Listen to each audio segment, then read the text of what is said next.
Mm-hmm. Mm-hmm. Mm-hmm. Oh yeah, I couldn't remove that one. Hmm. So downloads. We need to read that videos. I'm gonna combine all these and throw the video up. That's the best way. Anyway.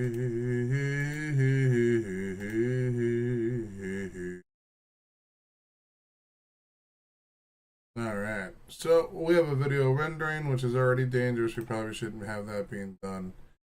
But I'm a silly little ghoul. Alright, Necrit, what you got for me, homie?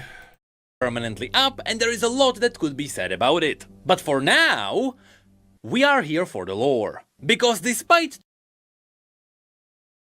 Oh. And just like that, 2xKO is now permanently up, and there is a lot that could be said about it. But for now, we are here for the lore. Because despite 2xKO being a fighting game, with fighting games not really being known for deep stories, at least not ones told directly in the game, I was curious to see just how well will this game tackle the universe of League of Legends. Since just like all the other games Riot has, this one also has narrative direction. And well, after some digging around, I am pleased to say, this game highlights some really cool pieces of League's universe. But it does it in its own way, be it good or bad. For example, when it comes to the bad, finding the actual lore is really difficult. You'll see what I mean by this in a second. But thankfully, every time this game reflects lore directly, it is always great. And so now, let's dive into how exactly is 2xKO falling into the canonical universe. So first of all, as I mentioned, every champion has their own lore in the menus. After going to the champions, you can see that down there, that's the bio. And so of course, that's where the story is.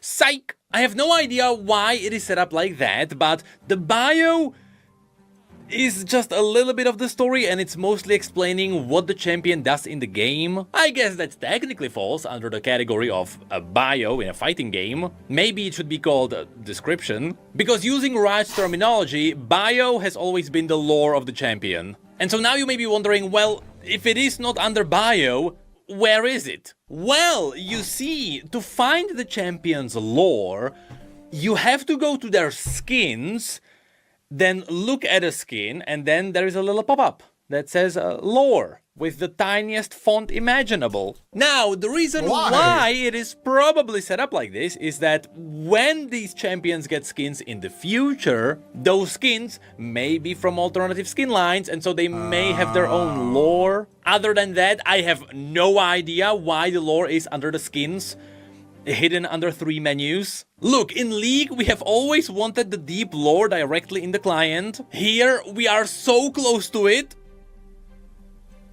Just why? But ironically, that is the same question you might be asking yourself when you behold...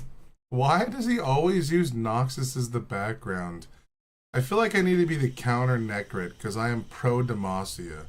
And my backgrounds were always Demacia.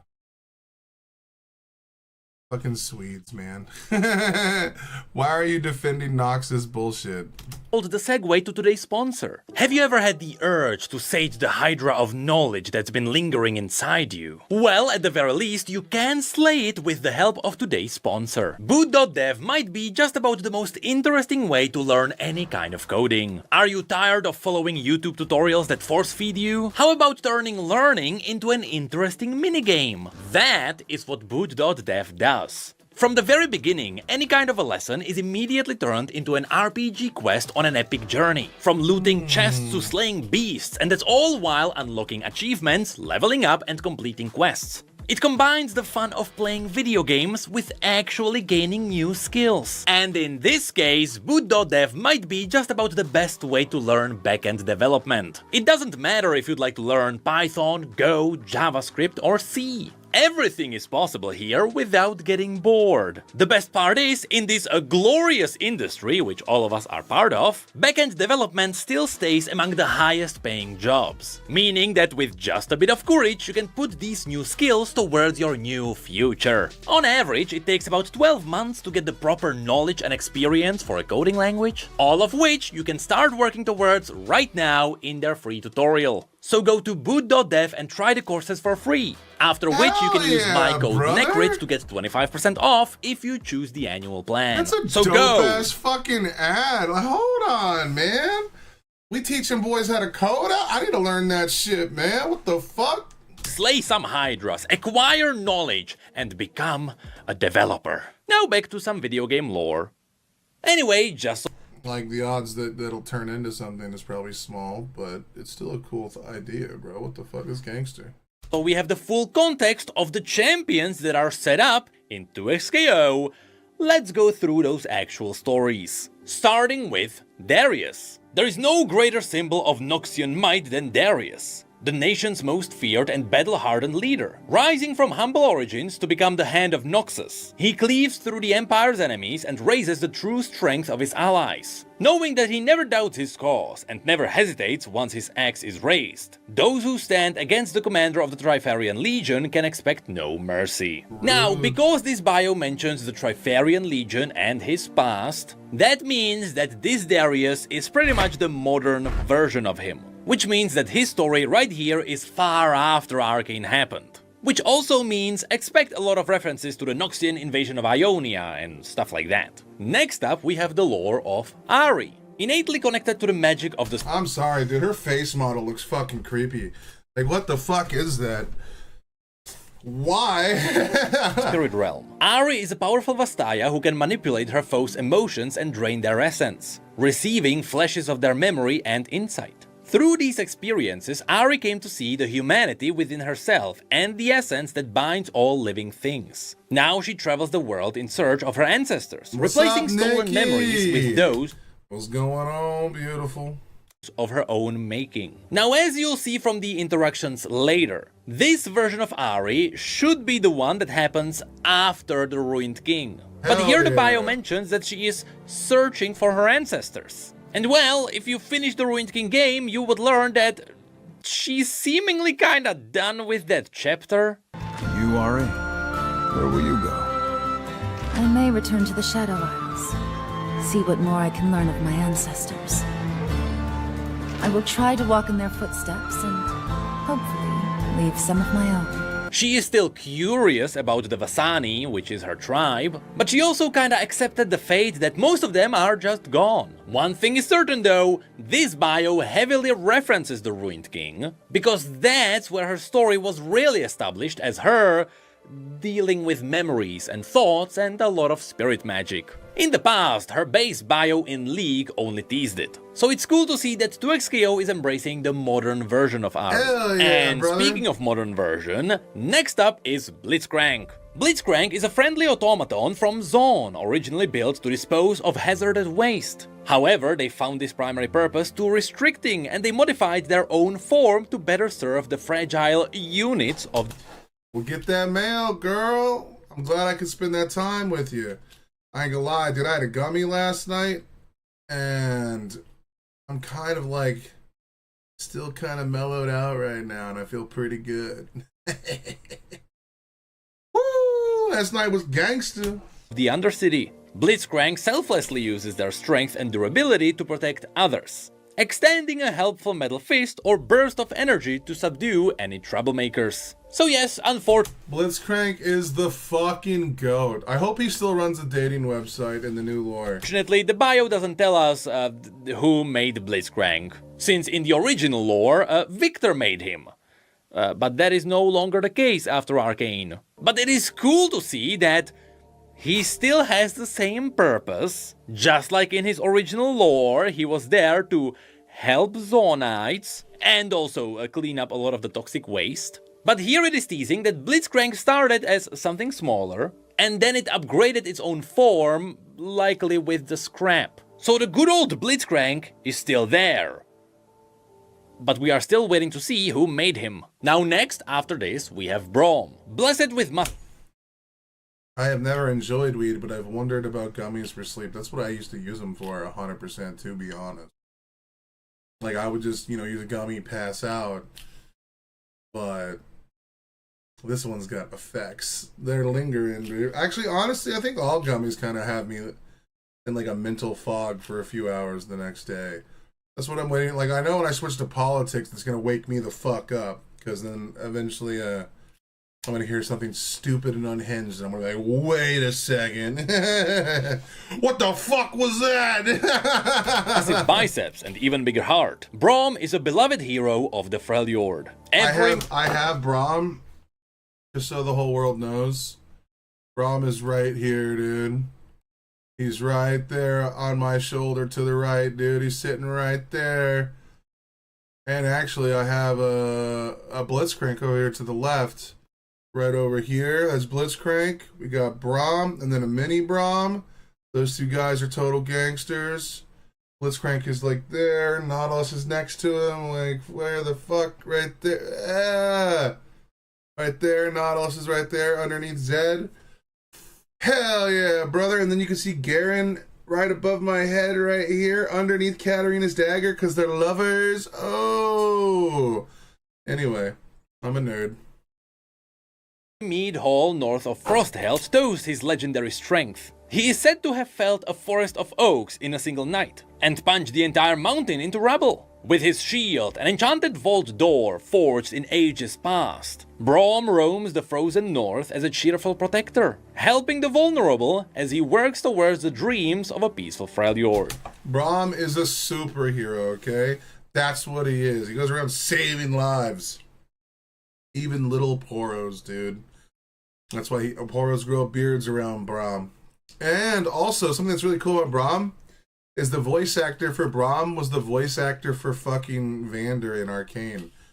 I know I'm gonna ask stupid questions, but what are these characters or what's the game? So technically, the game is now expanding to multiple games. So League of Legends is where all of those characters are from, which is like 160 plus characters in the game. And then they started making other little games about it from smaller studios like the Ruined King. There's a Song of Nunu or whatever, which is pretty cool. And now this game is coming out, which is called 2KO. We're also working on an MMO based on this world as well. So, unfortunately, League of Legends has been a majority of what my content has been about for years. And, I've spent way too much money on it. Now here, it is kinda sad to see how vague the bio is, because all of this is referencing real things. I'm here but doing a big honey kitchen clean, so I'll effectively be lurking, but I'm still judging you. Yes, judge away. I deserve judgment. So, I don't want to go into too much detail, but me and my girlfriend, every time me and my girlfriend argue about something, it's almost always about feminism. But then, she caught me in a logical trap, so I had to admit my own fault. But when I was like, "Hey, babe, just so you know, I'm sorry. I misspoke when I made my statement." And what was it? I hit a level of cognitive dissonance, and I went down a dialogue tree instead of having a conversation with you. Bro, she looked at me like no man has ever apologized to her before. What is wrong with men that we can't just admit fault? I mean, it took me 20 minutes while being baked out of my mind to go "Oh, bro, I was being kind of a dickhead. And I should probably readjust my my opinions on these things." Because maybe the content that I was watching at the time was just a form of propaganda against feminism to some extent. It's holy shit, bro. Things that Braum did. He did punch an entire forest down. Though according to the story, he did it with his fists. He did also punch through a mountain, but that is how he got the vault door. And yes, the vault door was forged in ages past by the demigod Ornn. Yeah. I get that Riot can't really reference all of those in this story because Orn isn't even in the game, so why mention his name? But it does feel kinda naked without the details. And speaking of being without details, next up there is Echo, a prodigy from I love my boy Echo, bro. He's one of the main characters, and I'll fight anyone who says otherwise. the rough streets of Zaun. Echo manipulates time to spin any situation to his advantage. Using his own invention, the Z-Drive, he explores the branching possibilities of Bro, it's called the Zero Drive. Like, the word is right there. Why did you... reality, as well as experimenting with multidimensional probability. Echo spends his days running wild with the other lost children of Zaun. Though he revels in this freedom, when there's a threat to his friends, he'll endure anything to defend them. To the unknowing observer, Echo accomplishes the impossible with ease time and time again. Now, unfortunately, this doesn't really give us any context for his story, because this should be the Echo that we know from Arcane. She caught me in a logical tap equals she was right. Yeah. Yeah. Like, she asked... I was making a pig-hated statement. I was actually talking about, actually the argument we were having, between us and the chat yesterday, about, Stranger Things and good guys dying all the time and stuff. And I don't know how I ended up bringing it up, but I was like, a vast majority of women that are in the clubbing scenes in like Los Angeles and like Miami, are like willing to share men. And, you know, I started like, and I, because I said like a vast majority, instead of just saying like the majority of women that I've seen in these videos would like be willing to like share men. So my misspeak in that position made us go down like 22 different rabbit holes that, because I hit this like wall of just not admitting that I had misspoke, I started like going down dialogue trees and like bringing up like various other things that had nothing to do with the argument that, or my position that I was trying to hold. And it spiraled further and further until ultimately I just was like, oh wait, I'm so glad you have her. Because then it made me realize that, like, hold on, I'm like in like a, like, why am I reaching for another argument or going back further in time to like justify the sentence that I'm going? And is like, and then she was trying to like Google the things I was saying at the same time. And she was like, oh, I can't find anything to like back your claim up. And I'm like, ah, oh, fuck, man. So I kept digging deeper and deeper. And then it's like, at some point you realize, hold on, this is the same thing I'd criticize like a MAGA Republican denying like vaccine information. And I'm sitting there like, maybe I'm just being a pig-headed asshole and I'm using like some kind of justification from what's the word I'm looking for? Like I'm using an improper justification from being like properly properly propagandized by like the red pill movement to some extent.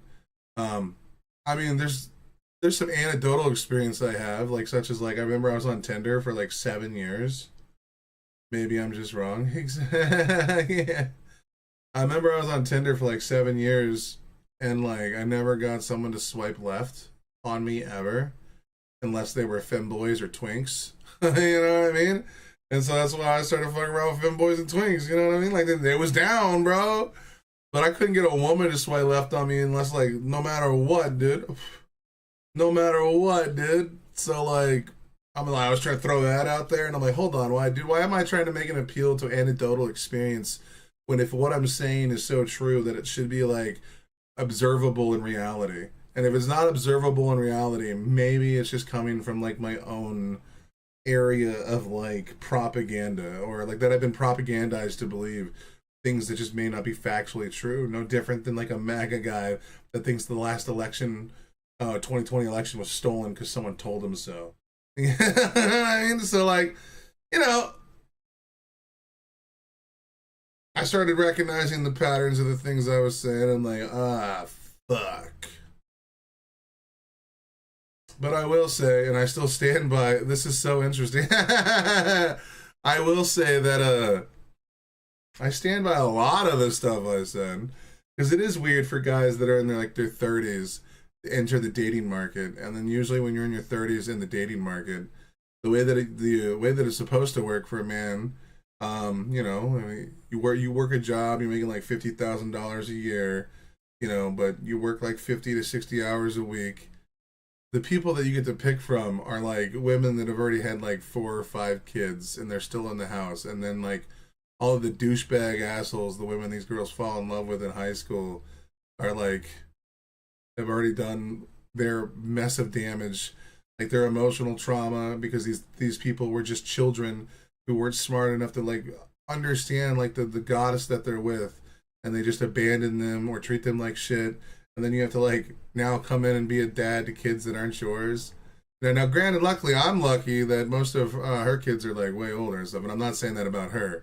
I'm just saying in general, when like you try to enter the dating market as a man in their 30s, I don't think I've ever heard a Twig and Barry say the word "I was wrong" in public. Whoa, what do you mean, dude? What the fuck? Men are broken if they cannot admit that they're wrong on things, dude. What kind of fragile ego does a man have to Bro, I am wrong at least in like 9 times out of my Ren videos. You know what I mean? This is why it baffles me when people are like, you obviously pre-watch this, and I'm like, who in their right mind would pre-watch something and then get shit intentionally wrong? Why would I do that? That was strange. We just disconnected for a second. What the fuck? Maybe that's what happens when I turn down the latency. Maybe I should go back in and change the latency to what it was. What is happening? It said reconnecting for a second. I might have to. I tried to lower the latency so there wasn't such a big wait time between your comments and mine or whatever. But maybe that's too hard on the Canadian internet out here in the fucking boonies. You're pretty unusual in your willingness to admit being wrong. I mean, being wrong means you have an ability to grow. You know what I mean? There's nothing wrong with that. I've been wrong about numerous things. I understand that the movements as a part of growing up and in my early adult life have been used to become MAGA bludgeons. But it's very healthy and attractive. I don't know about that. I don't think healthy and attractive were a statement that's ever been said about me, but I buy into your delusion. Even the Arabs doesn't agree with you telling us this information. Facts. Gain, but as you'll see in his voice lines, it doesn't feel like that. He is still kinda closer to the League of Legends version, which is a little bit sad. But then, there is Illaoi. Illaoi's powerful physique is dwarfed only by her indomitable faith. Oh god, I don't like Illaoi at all, bro. As the prophet of the Great Kraken, she uses a huge golden idol to rip her foes' spirits from their bodies and shatter their perception of reality. All who challenge the truth-bearer of Nagake Boros soon discover Illaoi never battles alone. The god of the Serpent Isles fights by her side. What a fucking cowardly way to fight, dude. You're not gonna bring in your raw might and muscle. You're gonna bring a god into... Get out of here. Here, it is kinda sad that they don't even mention the name Nagake Boros, which is the name of the god, because that might be the coolest part of Illaoi's lore. The fact that her god is all about everything staying in motion, and if you stagnate, you might as well just die because you are useless to the god. You know, that's the cool part of her lore, but again... Also like the fucked up part of her lore. It doesn't really have any of the details, so you kinda feel naked. And again, speaking of which, there is also Jinx. Thank you for that, Will. It was very refresh me. I'm thinking more about what Carla said to me, trying to be with another woman. Try being with another woman. Look, bro. I'm just gonna say that if men can't admit their fault in something, they probably shouldn't be in something. If you've realized that you're just refusing to accept new information on a particular thing because you think you know better, bro, you're in the clutches of bullshit. You need escape, get out, run. Whatever you're doing, it's not good. It's not healthy for a relationship. It's not healthy for a person. And if more people can pull themselves away from that shit, the better. And like I understand why people hit their cognitive dissonance like that, because like a big portion of my self is built into this. You know, like again, I've been at war with feminism for a very radical feminism for a very long time. And I still have I'm tired of men, 32 years with the same one, and I'm scared of what's out there. Hell yeah, dude. I understand that wholeheartedly, dude. Yeah, dude. I understand that. Oh, I gotta upload this video after I'm done with this, which I'll do after this. But yeah, dude. I couldn't fathom what it's really like for someone to actually be in a relationship that long and then have to try and re-enter the pool. A lot of my jadedness is just coming from like women looking past me now, or women becoming more successful while I'm doing the same thing and not getting any views.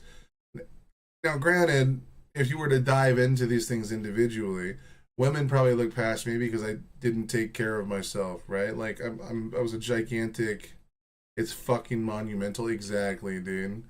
But like women ignoring a man like me, it's not their fault.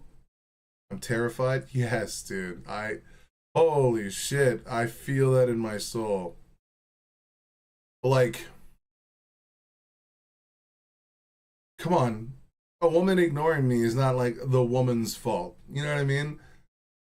I'm a gigantic fat fuck guy. As a man should work on to be more appealing to those women, and it's not the woman's fault.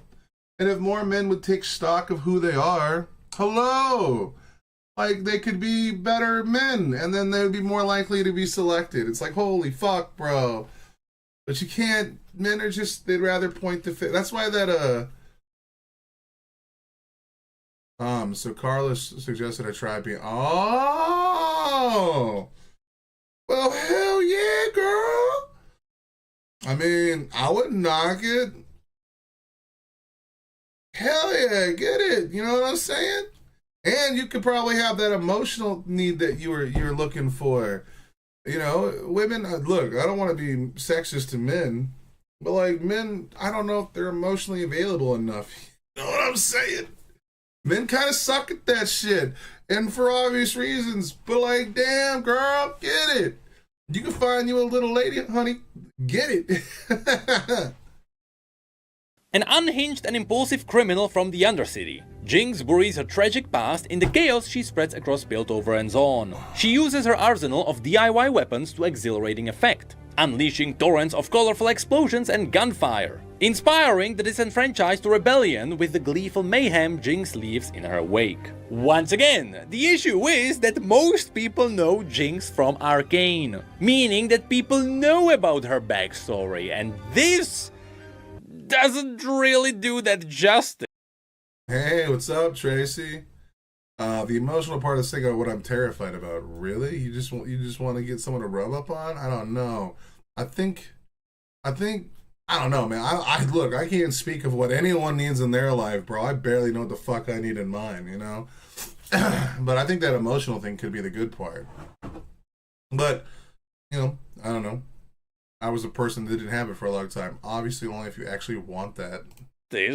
Again, I get it is a fighting game, who really cares about lore, but they could have mentioned something from her tragic past. Or perhaps they could have at least referenced that her sister is Vi. I wonder if this is the Arcane effect, where everyone wants to avoid Arcane because they don't want to screw anything up. And speaking of which, next up there is Vi! Raised on the mean streets of Zaun, Vi is a hot-headed, impulsive and fearsome woman with very little respect for authority. While she works for the same Piltover enforcers. She has always been a true survivor, both from her youthful troublemaking topside and an unfairly long stint in Stillwater Prison. No, I'm wanting the emotional part, but I'm terrified of being hurt again. Oh, well, that'll do it. That'll do it. I don't know. Maybe it's because I went so long without the emotional thing, you know, that I was willing to risk it and drive all the way up to Canada. And yo, I'm not gonna lie, dude. Every day I wake up and I'm like, when is she gonna wake up and realize that I'm not worth what she puts? You know what I mean? Like, I'd be trying so hard to dude.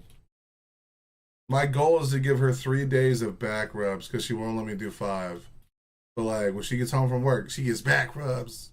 You're supposed to give back rubs to the ladies, you know what I'm saying? Especially when they out there working. Like, I don't work, man. I sit here on my ass and do YouTube and run my mouth and give my opinions on music and politics and video games. Like, this isn't a job. I do this with my friends. This is what I do when I'm with my friends already, dude. You know what I mean? Like, they work. She be out there killing herself, man, for that dollar. Back rubs. Men, give back rubs, bro. Learn it. You don't know how to do it? There are YouTube tutorials. Go out there and figure that shit out, bro. At the end of the day, just touch your ladies. Let them feel good. Remind them how beautiful they are. Fuck, bro. It's not that hard. Now working with the Piltover With their permission. That needs to be added. enforcers to keep the peace instead of breaking it. She wields mighty hextech gauntlets that can punch through walls and criminals with equal ease. Yet again, sure, the story works, but people already know her deal from Arcane. Which, by the way, yes, this story confirms that this is all happening after Arcane, with Arcane. Appreciate your woman, that's all you need to do, love. Yeah. Yeah, that's what you just need to appreciate people, man. It's crazy how men don't get that shit. I know, Carla, I'm just saying that was good advice for me. Like, hold on, this didn't even get any... I can't believe my microphone was gone that whole time over there. Like, I must just not be good at this. The weed is one hell of a drug, dude. For me, at least, not to be completely shut down.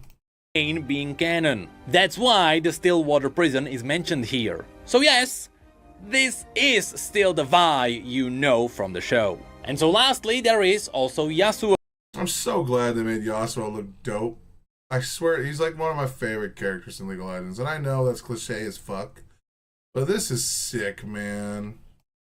Yasuo is an agile swordsman seeking absolution for his troubled past. As a proud young Ionian, he was falsely accused of murdering his master. After escaping in an attempt to clear his own name, he was forced to slay his own brother, Yone, in self-defense. Though the true killer of his master was later revealed, Yasuo is unable to forgive himself for all that he has done. Now he wanders the land with only the wind to guide his blade. What the fuck? He left Ionia. He's not even there anymore. He's following Ari around. This is not accurate anymore. Now this is interesting because it actually drops Yone's name, even though Yone is not in the game. Why is that? Because you already know he's going to be one of the characters added to the game. He's one of the most popular characters in the game. Come on, bro. Not the case in the other bios. Because they're not in any rush to add Ornn to the game. Why would they add Ornn? No one gives a shit.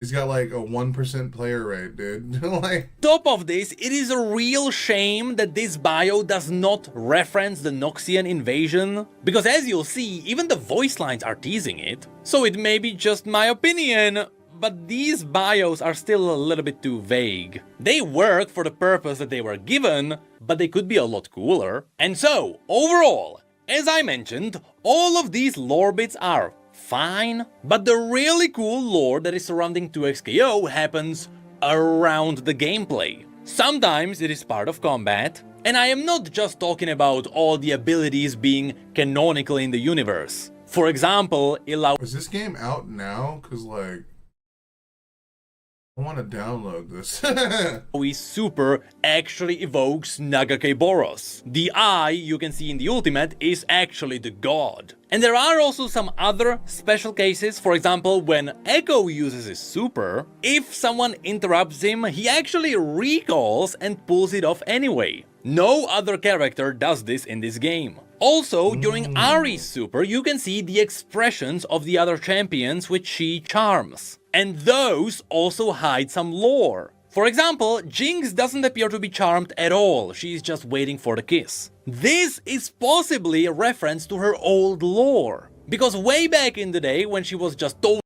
up, dude? What's going on, King? At least that one actually showed up. Oh, never mind. I know why that one showed up in the chat, because it's not a swear. Yeah. Totally crazy, and yordles were hiding their real appearance. Because of her madness, she was immune to all kinds of mind games, which means she was able to see directly through the yordle illusions. I miss old League of Legends lore, dude. I wonder if this is referencing that, because I like the idea that Jinx is not charmed. She just doesn't care and she's tanking it. After this, you can see that Vi is not being herself. The same goes for Darius, Braum, Illaoi, and Echo. It is Oh my god, Braum's O-face was terrifying. totally crazy, and yordles were hiding their real appearance. Because of her madness, she was immune to all kinds of mind games, which means she was able to see directly through the yordle illusions. I wonder if this is referencing that, because I like the idea that Jinx is not charmed. She just doesn't care and she's tanking it. After this, you can Damn, bro, Vi's O-face be kind of a hitting, dude. I ain't gonna lie, dude. Damn. see that Vi is not being herself. The same goes for Darius. Braum, that is a creepy face, dude. What the fuck? The handlebar mustache is too much. God damn it, dude. I can't even. 32 years ago was a long time to be married, to have my husband announce and leave within 3 weeks. I've never been attracted to women, so who knows? Fuck, dude. Just watch Arcane, bro. If you watch Arcane, that'll look, the Holla can't chat today, but I'm listening in the truck. What's up? Oh, bro, you driving, dog?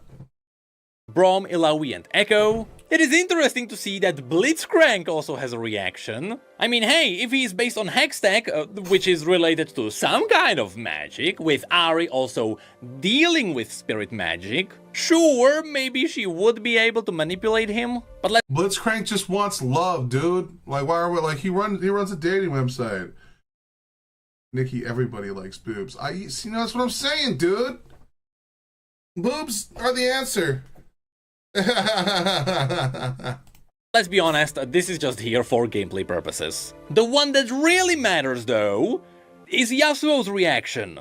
Why does he look like this, you may ask? Well, this is the outcome of the Ruined King game. If you have played it, you would know that Ahri and Yasuo kinda got together. Nothing ever happened between them, but they were always teasing each other. And you'll see that it also continues in 2XKO. Because next we are diving into the voice lines. What is really unfortunate here is that most people just straight up skip them when they get into the game. But yes, outside of some champions having generic lines they just say, when they are paired with specific other champions, they have special interactions. And so far, it seems like only Twisted managed to data mine them directly from the game. And so if you wanna go through all the lines that were found so far, that's where you can find them. And so, going through some of the most interesting ones. When Darius talks to Ahri, it is cool to see that he references having a Vastaya under his command. It appears I have a Vastaya under my command. You can tell yourself that. Now, if you've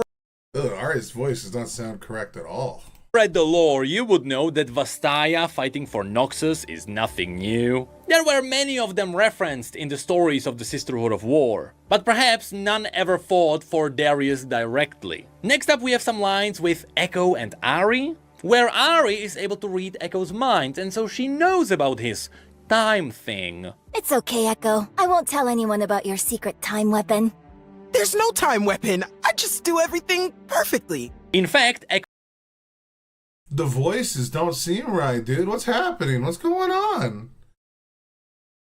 Why does Echo sound younger in this than he does in Arcane? That doesn't make any fucking sense. It's supposed to be the same age. What the fuck?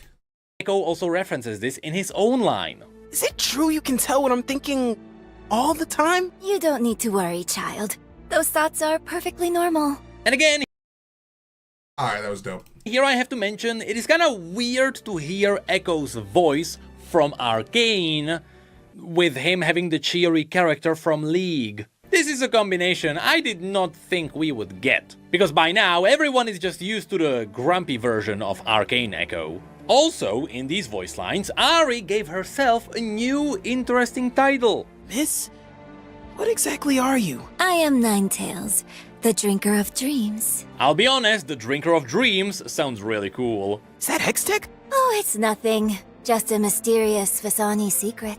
Now, in case you forgot, Vasani is Ari's tribe, which is the same tribe that invented the Mists of the Blessed Isles, with the entire tribe also mastering spirit magic. That is why Ari has the Foxfire and the mind reading. And finally, it is just really cool to hear how these two could have been great friends if they canonically met, I guess. You two are in trouble now. I brought a real live Vasani mage. That's right. Which one of you picked a fight with my new friend, Echo? After which, we have Yasuo and Ari. If they did not get Liam O'Brien to do Yasuo's voice, I'm not playing this game. I'm putting that out there. And yes, just have a listen. There is a lot of teasing going on. Hasagi! Stop it. That is not fucking Liam O'Brien, dude. What the fuck? I'm the one who says that. We work well together. Like two... Like two sides of the same blade. Here it is also cool to hear that she Maybe it senses is. regret in Yasuo. Yasuo, what is this regret inside you? Do we have to talk about that? The voice does not. No, this is not hidden, dude. What the fuck is this? Let's just fight. This could be due to many things, but I'm gonna assume he regrets killing his own brother, or possibly leaving Ionia behind. Then there are also some really cool interactions between Blitzcrank and Braum. First of all, they yeah. both want to protect each other. Greetings, shirtless northern man. I will protect you. What? No, machine man. Brom protects you. But I also Fucking love Braum, dude. He's so awesome. like how Braum is calling Blitzcrank a god because he can make lightning. You make lightning. You are a god, yes? No. I am a golem who generates static with hex-powered steam. By this, he's referencing the demigod Volibear, the Storm Incarnate. Also, there is this awesome line referencing how machines would freeze in Freljord and how people die in Zaun. You know, in the Freljord. Well, Holly, but I'm here anyway. This new game coming out. I really like voice acting, so it's something to kind of like latch onto a little bit, which is why I like vocals so much in songs. The machines do not do so well. That is fair. In the chem wastes, humans dissolve. Next, we also have interactions between Blitzcrank and Echo. Here, Blitzcrank mostly wants to learn about trash talking. Get it? Fleshling youth. Teach me to communicate in trash talk. Easy. Just point at them and yell stuff. And he also calls the Z drive on Echo's back a small golem. That golem on your back. Is it friendly? Not a golem. It's a... You know what? Mind your business. But then we get one of my favorites, which is unexpected. And that is Yasuo and Darius. What kind of warrior uses a shield of wind? The kind of warrior who doesn't get hit. Ah, Ionians, and their lack of armor. Noxians. And their lack of mobility. It is cool to see how I will say, if you ever... I used to play a lot of top lane Yasuo in League of Legends. And if you ever have to lane against Darius, you're gonna get your balls rocked so hard, dude. Holy fuck. Like, Renekton and Darius, if you're playing top lane Yasuo, is fucking terrifying. And I will stand on that. both of these are indirectly referencing the events of the Noxian invasion. Because remember, the Noxians and Ionians were at war. And so the two just really hate each other as a result. Never thought I'd have an Ionian in my ranks. A common foe can unite anyone. Follow orders, Ionian, and victory is ours. You should know I'm not much of a follower. And I have to say, it is I'm not liking Yasuo's voice, bro. What the fuck is this? really awesome to hear both of them just being super passive-aggressive. Now, unfortunately, we are currently missing the voice lines for Jinx and Illaoi. This could be for many reasons, including the fact that perhaps the champions are using code names, which people have to find in the files. But from the responses we got, Echo has some lines against Jinx, and pretty much all of them are about Jinx blowing everything up, and Echo being careful that she doesn't blow up his inventions. No, Jinx. You can't draw a face on my Z drive. Careful! If you shoot my Z drive, the universe implodes! Also, he has this one line which Maybe a callback to Arcane, though it is slightly odd. Me with Jinx? Definitely my most interesting timeline. Now, thankfully, the lines between Echo and Vi do Arcane a little bit more justice. Man, I love Vi, dude. She's so gangster. Like, look at this drip, dude. She's got, like, pirate pants on, a fucking nice cut, a bandage there to add a little character. The belt is awesome. The shirt's untucked because she doesn't fucking like uniforms. Like, and then obviously she's got the gauntlets, which give her the strength to do punch a lot of motherfuckers. She's got the wild fucking hair, but a choker. Like, everything about her is like a punk rock aesthetic wrapped in, like, fuck the system, while also working as one of the places in that system. That's such a dynamic, interesting character that is like a walking contradiction, but she wears it and it's like a dope aesthetic. I love it. Let's see if I can malleate those rigid time particles. What the hell are you talking about? They got Nikki to do the voice. Thank fuck.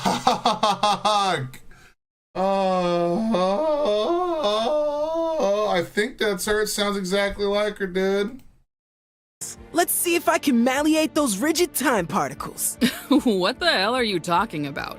Were those words? Now, these feel like the characters we know. Vi, you're all right for an enforcer. And you're all right for a little show-off punk. Also, Vi honors her past with Jinx, and so even though we don't have Jinx's lines, you will hear some references, including Powder. I know we've had our troubles, but I got your back, Powder. Jinx, I swear, if you throw one of those damn monkeys at me... And lastly, again, while we are missing Illaoi's voice lines, we do have Brahm's replies.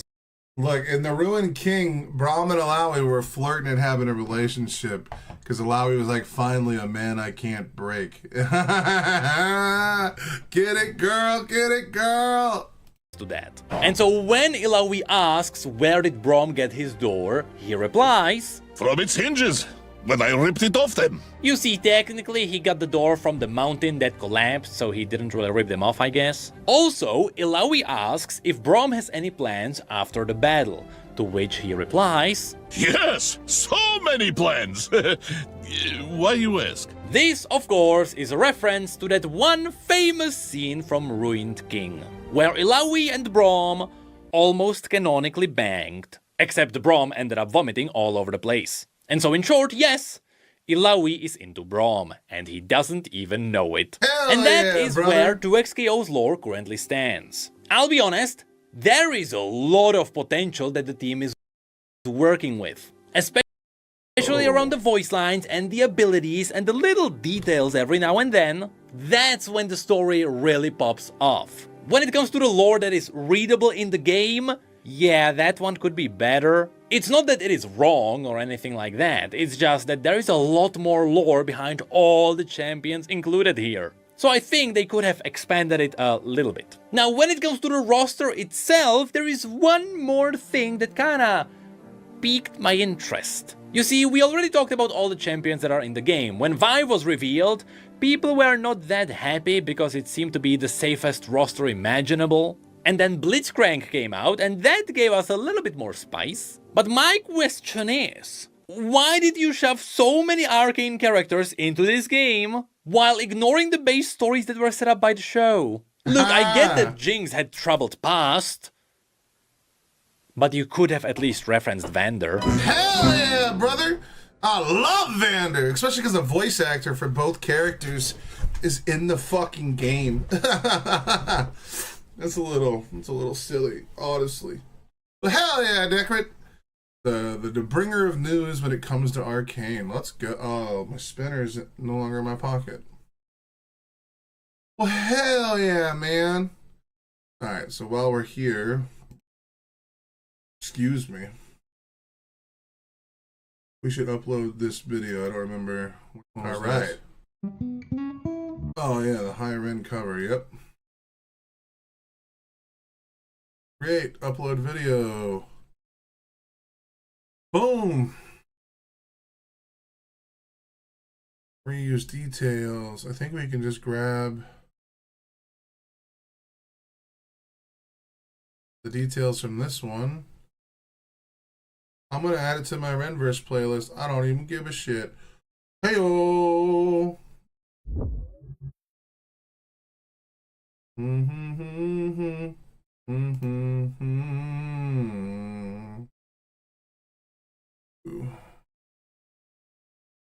Hell yeah, brother. All right. Let's pause that. Actually, no, we can let that play while we do this. Does it go in a video or anything? Just turn it down low as background music. Alright, so...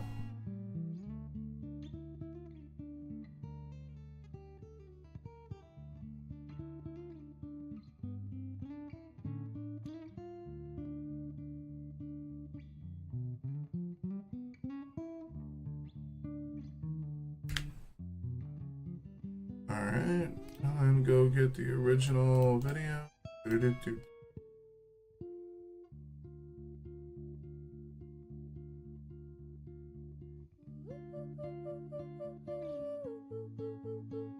Shit, I gotta make a thumbnail. No, get out of here. Oh, cool. Luckily, I have the video going. Whoops, not mute.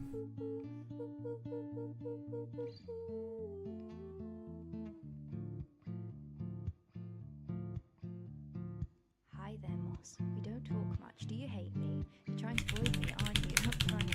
I'll never go away. Deep down, you know that. Deep down, you know that you fear me. Mossy, why don't you want to hear me?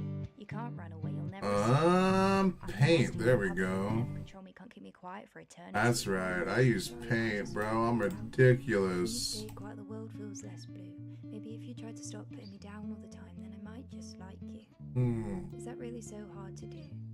Open with another version of Paint, just because it's easier than downloading another program.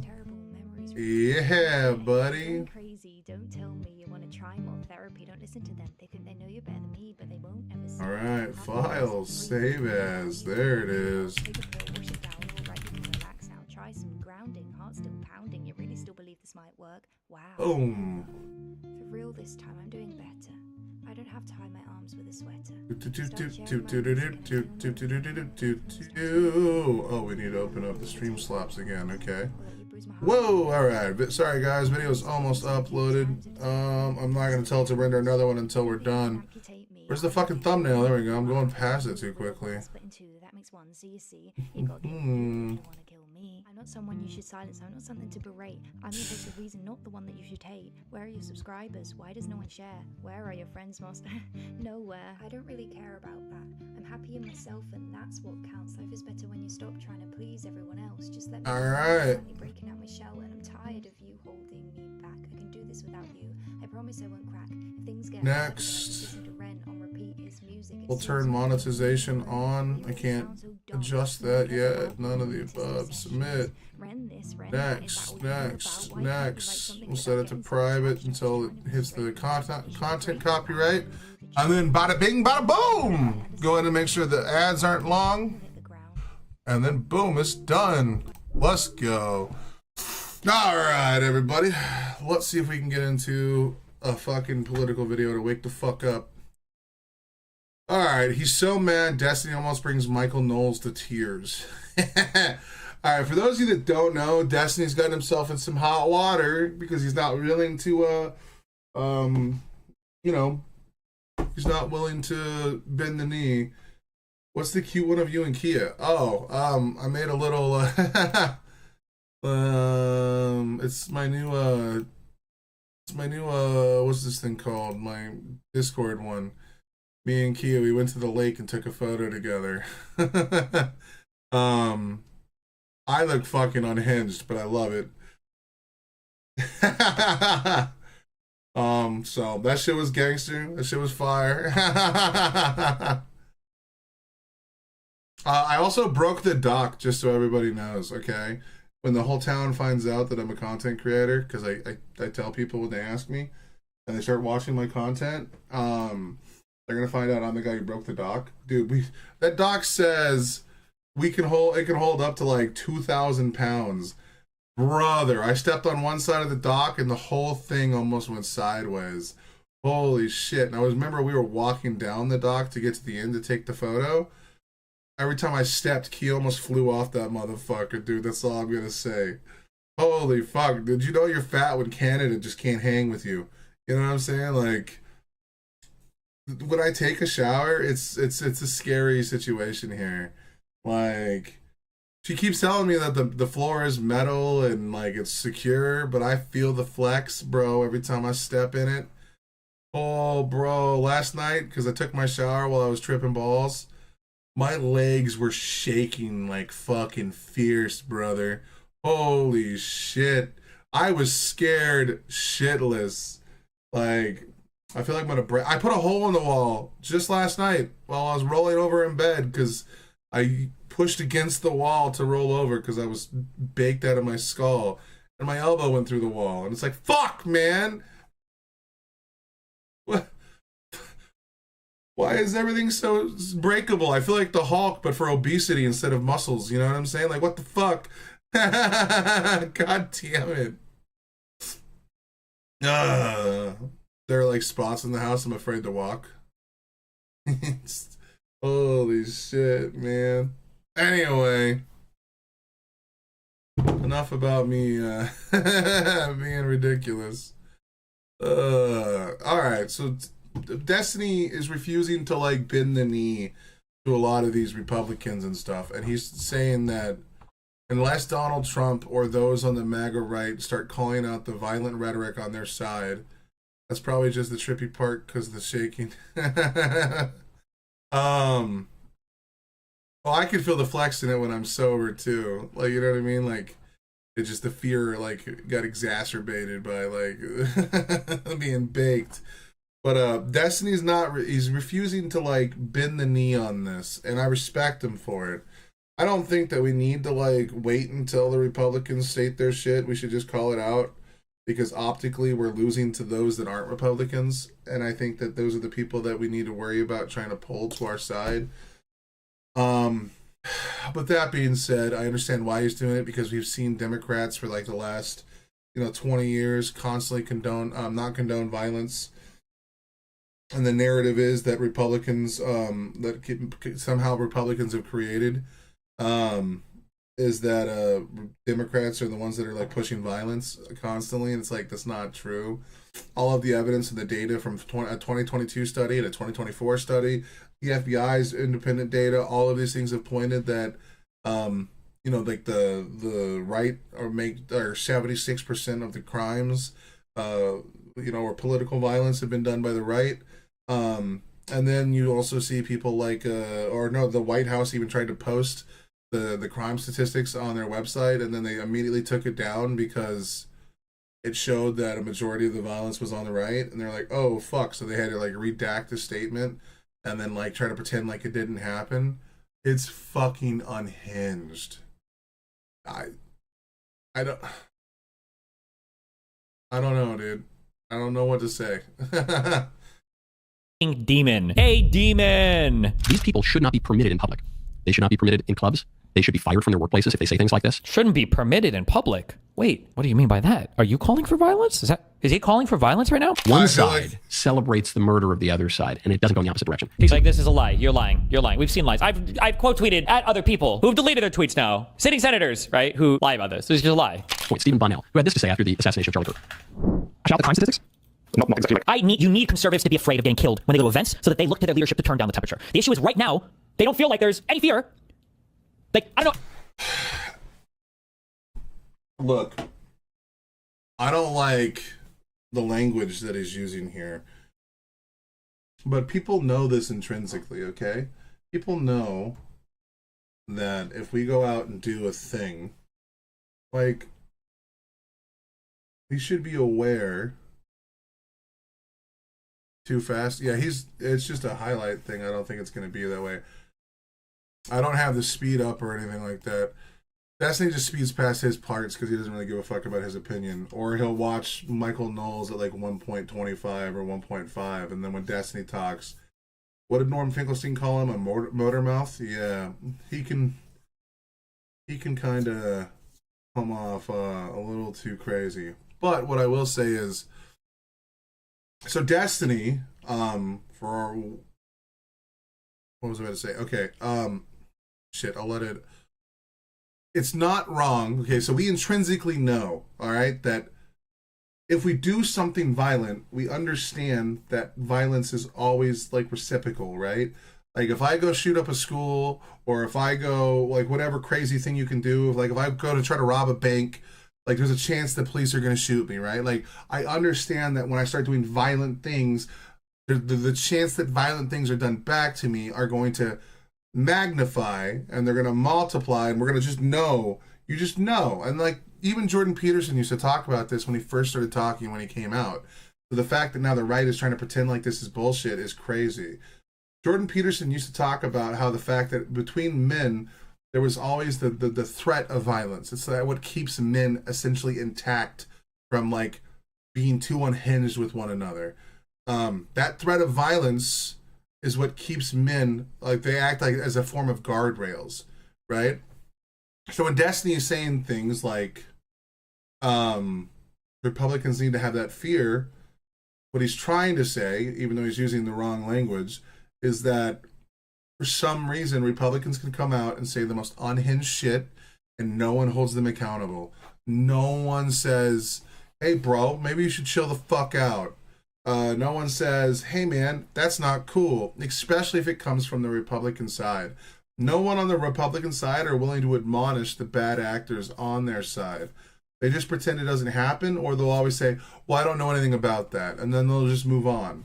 And then they'll just like, I don't know anything about that, but Biden is incompetent. Biden started this war. Biden said this. And we saw it in real time on the Joe Rogan show when, you know, they were trying to make fun of Biden for talking about airports in the Revolutionary War. And it's like, oh no, he was mocking Trump. And they're like, oh no, oh, well, Trump just misspoke. Oh, okay, well, where's that level of charitability to apply to Biden? Like, they never hold their side accountable for the weird, wacky shit they say and do.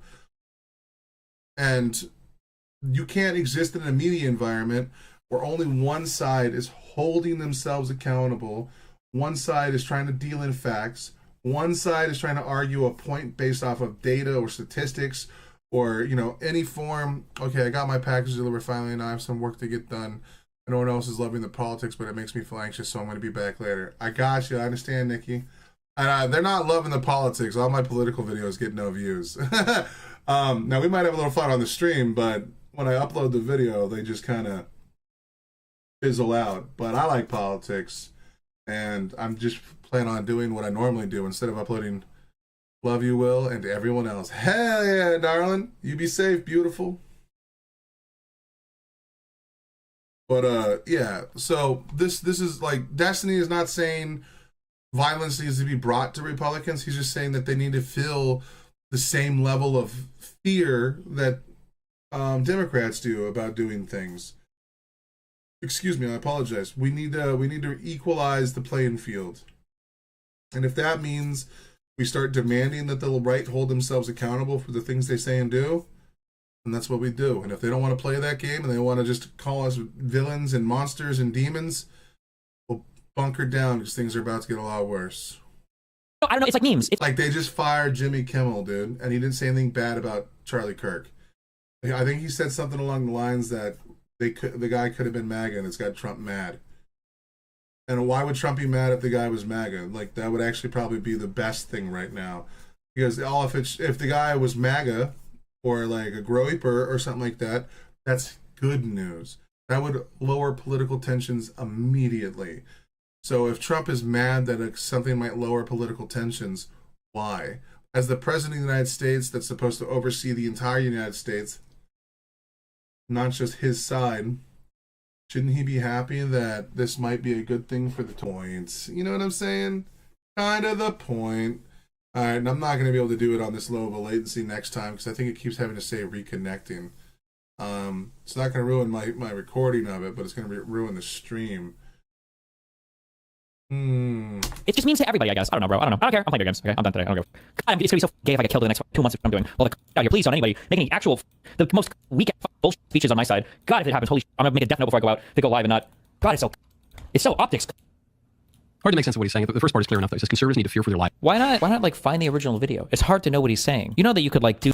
The fact that he's quoting instead of actually showing the video, but he's showing a clip that someone made of what he's saying versus like, you know, like these guys have research teams. Like, why are these people just pulling clips from Twitter? Like, you have an entire network of people that get paid like 17 times what I get paid because I make like $200 a month. Why did you and the guy on Fox News, Jesse Waters, use the clip? And you guys can just go to like his Discord, not his Discord, but like his channel, get the actual video, get the context of the video, and put it up. Why are you clip chimping Destiny? You guys are a news network. What are the standards of being like a journalist or on a news network or alternative media these days? A guy in his room has more research capabilities than a network of people that you have paid staff and employees. Like, what the fuck is happening, dude? Do 2 seconds of research, right? Instead of like tripping over yourself to sit on the chair that I'm sure there's literally a 12-inch Trump dildo taped to. You could like actually go find the video, right? Isn't that like your job? Isn't that why you guys get paid so much money by Israel and AIPAC and whatever else the Daily Wire is funded by, according to Candace Owens, is to like do journalism? You could find it, you know, but that's okay. Nah, let's not get in the way of a good rage bait, of a good bait sesh. Lives when they go out to go do events. You need to make them fear for their lives. You need to make them think you're going to murder them. So look, he obviously. That is one reading of it. Right after I said, I'm worried about getting killed, going out to events that you don't even do. You don't even have anything on the line here. Fuck you. This guy is a fucking demon. A demon. I don't know about that. Well, hold on. He might call for his side to tone down the political violence rhetoric, actually, in the next 5 minutes. So I'll reserve that. Obviously should be prosecuted. That is not protected speech. That's an incitement to violence. Clear as day. Steve, make them think you're going to murder them. So look, he obviously should be prosecuted. That is not protected speech. That's an incitement to violence. Clear as day. Stephen Bonnell should be prosecuted. He should spend a long time in prison. Saying that you want Republicans to be afraid of the political environment they're creating is not an incitement to violence. There is no call to violence there. He's not threatening anyone's lives. There's nothing to prosecute. What is happening with these free speech warriors? You know what I'm saying? What is happening with these free speech warriors that for like the last 8 years have railed against the left because they were too censorship heavy, and they managed to get people like me to listen to their bullshit for all that time because while they were talking pro free speech. And now they're using whatever form of power they have to censor any dissent. Just like I'm so happy Republicans are back in power. I've been saying I wanted this forever so that I can finally start talking about how unhinged these fucking dorks are. And it's so glad that it's finally happening.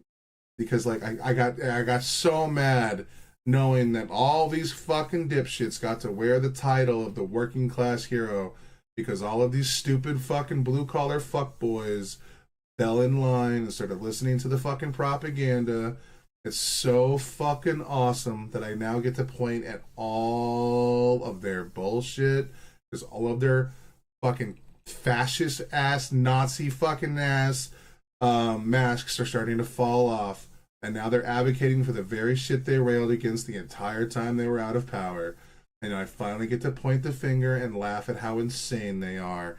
And now all their little followers that used to say that Democrats are the anti-free speech party when it was just a handful of fucking far-left dipshits that were never really in any position of power, but people were afraid that they would also get caught in the crossfire, so they capitulated. Like, it's so awesome that I finally get to call this shit out, because it's not like, you know, like when the Democrats were in power, they weren't coming out and saying this shit. They were just going after people that were like, you know, using the R word in public, or going after people that were like actively defending racism, or, you know, they were complaining about people's rhetoric. And now that we're starting to see all of those complaints were initially true, because the rhetoric is starting to prove itself real in real time. We're finally getting it all back in the open. We're finally falling back into the Bush era level of fucking politics, where if you dared dissented against the war in Iraq, that you were a Islamist terrorist supporting Kool-Aid drinking communist, and you were shouted down on public TV, and every goddamn fucking gun nut, circle jerk, Fox News watching piece of shit fucking jerked off to that shit until the entire world started saying we don't like the war, and then they were forced to fucking modulate and change their opinion. We're finally getting it all back in the open, and it is the most beautiful fucking thing on earth, and I'm so happy to be here again. again. Ah, they're gonna lose all the credibility that they used to fucking defend. I can't wait. It's gonna be so fucking beautiful. So that's not political violence. There's something called the Brandenburg test. I don't know if you're another one of these fucking lawyers, okay? Clearly doesn't rise to the level of inciting somebody to direct violence. There was no direct call for violence at all. I didn't call for violence at all, but that might be your interpretation of it, but I absolutely didn't. Number one. And if you listen to the full clip, it's obvious that I'm not calling for violence. And number two, there is no like, it has to be close in like time and space and like reasonable that that's going to happen. Like, yeah. So no. Destiny needs to be careful though, because yes, he hasn't done any of those things, but as we've seen with the Republican Party, they will let Trump get away with whatever the fuck they want to prove a point, and then they'll use a bludgeon, and they'll be like, oh, they're going to keep pushing it until things get completely out of hand. So Trump, he still might find himself in legal trouble because Trump just does whatever the fuck he wants. That's why people are getting fired while not actually saying anything that bad. America's cooked, boys. No, you're fucking retarded. But virtue, don't let me get in the way of a good virtue signal, okay? No question. But no question. More broadly, these people should not be permitted in public. They should not be permitted in clubs. They should be fired. Okay, so him saying Republicans should be scared of political violence so that it's an equal playing field, and you're saying people that say things like that shouldn't be permitted in public? They should be, what, put in jail or put in camps? Like, what are we talking about here? Freedom of speech, brother. How come your authoritarian is showing? Fired from their workplaces if they say things like this? Shouldn't be permitted in public. Wait, what do you mean by that? Are you calling for violence? Is he calling for violence right now? Michael Knowles is calling for people to be... They should be ostracized from all of polite society. By his own definitions, he is. The actual dipshit. Not so that we can shrink the acceptable discourse. It's quite the opposite. What he is saying is, you need to threaten to murder conservatives so that they shut their mouths so that we don't have to deal with their open marketplace of ideas. That's not at all. Why not listen? He's not saying we are scared of conservatives. There's a reason why none of you guys debate anybody now that you guys are in power, and then like anytime you debate someone, it's going to come at an optic L if you can't defend a point or if you're held accountable and answer for the things that Trump is doing. Nah, homie, that's bullshit. Listen to the video that I say. I'll say it again. There should be no political violence in this country. Your leader won't call for no violence, including you, because you guys are all cucks, because you guys love it, because you have the military that you're sending to other states, because you have a president who's willing to do whatever it takes to enforce with an iron fist his will, like quite literally, right? So of course you guys love this. You love these opportunities. You love these moments. You love watching your own get shot, or you love watching leftists get shot, because the violence is all like fucking rage bait porn to you guys. That's why you guys have your own headcanon about Charlie Kirk's children being at the event when they weren't even fucking there. You guys are literally making... I did not know they weren't there. Even I believe that shit because that's what people were reporting. Like, people are just giving out fake news left and right, and people are buying it hook, line, and sinker without facts being presented.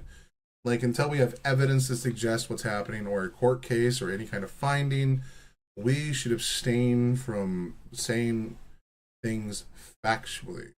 But hey, you know what? That's just the way it's supposed to work in our country. You have headcanon to masturbate over this. It's insanity. It's insanity. What he is saying is, you need to threaten to murder conservatives so that they shut their mouths so that we don't have to deal with their open marketplace of ideas. What he is articulating is, as Chesterton calls it, the thought that stops thought. Again, they'll apply this magnifying glass to Destiny. But then when Donald Trump tells people on January 6th that led to 5 people dying, including Ashley Babbitt, who was shot by police trying to break into a restricted area, when he says things like, you're going to lose your country unless you fight like hell, they'll say, oh, that's not an incitement to violence, saying that your election is stolen and rigged and Mike Pence has failed us. If you want to get mad at Destiny, which you could say that what he's saying is callous, disgusting, you don't have to like it, then that means you have to apply that same level of critical analysis to Donald Trump, who also has a higher barrier of responsibility because he's the fucking president of the United States instead of an edgy internet boy who plays fucking video games for fun or for a professional living. Like, no, bro, you absolute fucking apes. But nope, Destiny needs to call it out before Trump, because Destiny apparently has more power than Trump, even though Trump was able to stop the January 6th insurrection with a single fucking tweet. Took him a few hours to do it. you know, after he made a bunch of phone calls with his dipshit, dumb fuck lawyer Rudy Giuliani while sipping Diet Cokes and talking about, like, well, look at all this violence. Maybe you should just listen to us. It's clear that people want this. And, like, he was literally like, you know, we couldn't charge Trump because he won the election because of the immunity clause. But hell yeah, bro. Let's go after Destiny instead of the goddamn commander of the fucking army and the leader of the fucking right movement that has created a goddamn cult of personality that don't hold him accountable for anything he says and does. That is a thought that urgently must be stopped. Go to helixsleep.com/Knowles. I love my Helix mattress, mattresses, I should say, because I'm such a magnanimous father that I've even gotten Helix for my kids. What makes Helix different is they don't sell you just a random mattress. True! Plug those beds right in between. Oh my god, dude. In order to have the goods and the kind of society that people claim that they want. He's not the only one. There's another prominent left-wing streamer, Hassan Piker. Here's an example just from last year. Tom Cotton posted something on Twitter. Hassan Piker Don't group me with this fucking guy. You guys are wild. Responds with a diagram of how to make the homemade gun that killed Shinzo Abe in Japan, Prime Minister of Japan. An obvious threat, a call to action to murder a sitting Republican senator. He should be prosecuted. Hassan Piker should be prosecuted. The government needs to come in and bring the force of actual government authority down and punish him for breaking the law. If the government does not do that, you'll get more of this. You'll get more threats against conservatives. You will very likely get. I wonder if they genuinely don't understand they're increasing the risk of themselves getting killed by fanning the flames, or if they accept the risk and want to escalate to keep... No. What you're asking right now is exactly the statement that I made that he's quoting. They don't feel like there's any actual real danger. They don't feel it at all. That's why this is all like memes and jokes and games to them when they watch people get killed. Nobody has that feeling. It's just politics. It's just speech. It's just YouTube videos. It's just whatever. They don't have that. That's my point. Because if you actually felt afraid in these circumstances, you actually felt like there was an increased risk of getting killed or that political violence could like come to you or your family, then your statement would be, hey, I think that all of us need to kind of like calm the fuck down, right? That would be such an obvious statement to make. If the government does not do that, you'll get more of this. You'll get more threats against conservatives. You will very likely get more injuries and murders of conservatives. You will shrink the vaunted marketplace of ideas. You will undermine of how to make the homemade gun that killed Shinzo Abe in Japan, Prime Minister of Japan. An obvious threat, a call to action to murder a sitting Republican senator. He should be prosecuted. Hassan Piker should be prosecuted. The government needs to come in and bring the force of actual government authority down and punish him for breaking the law.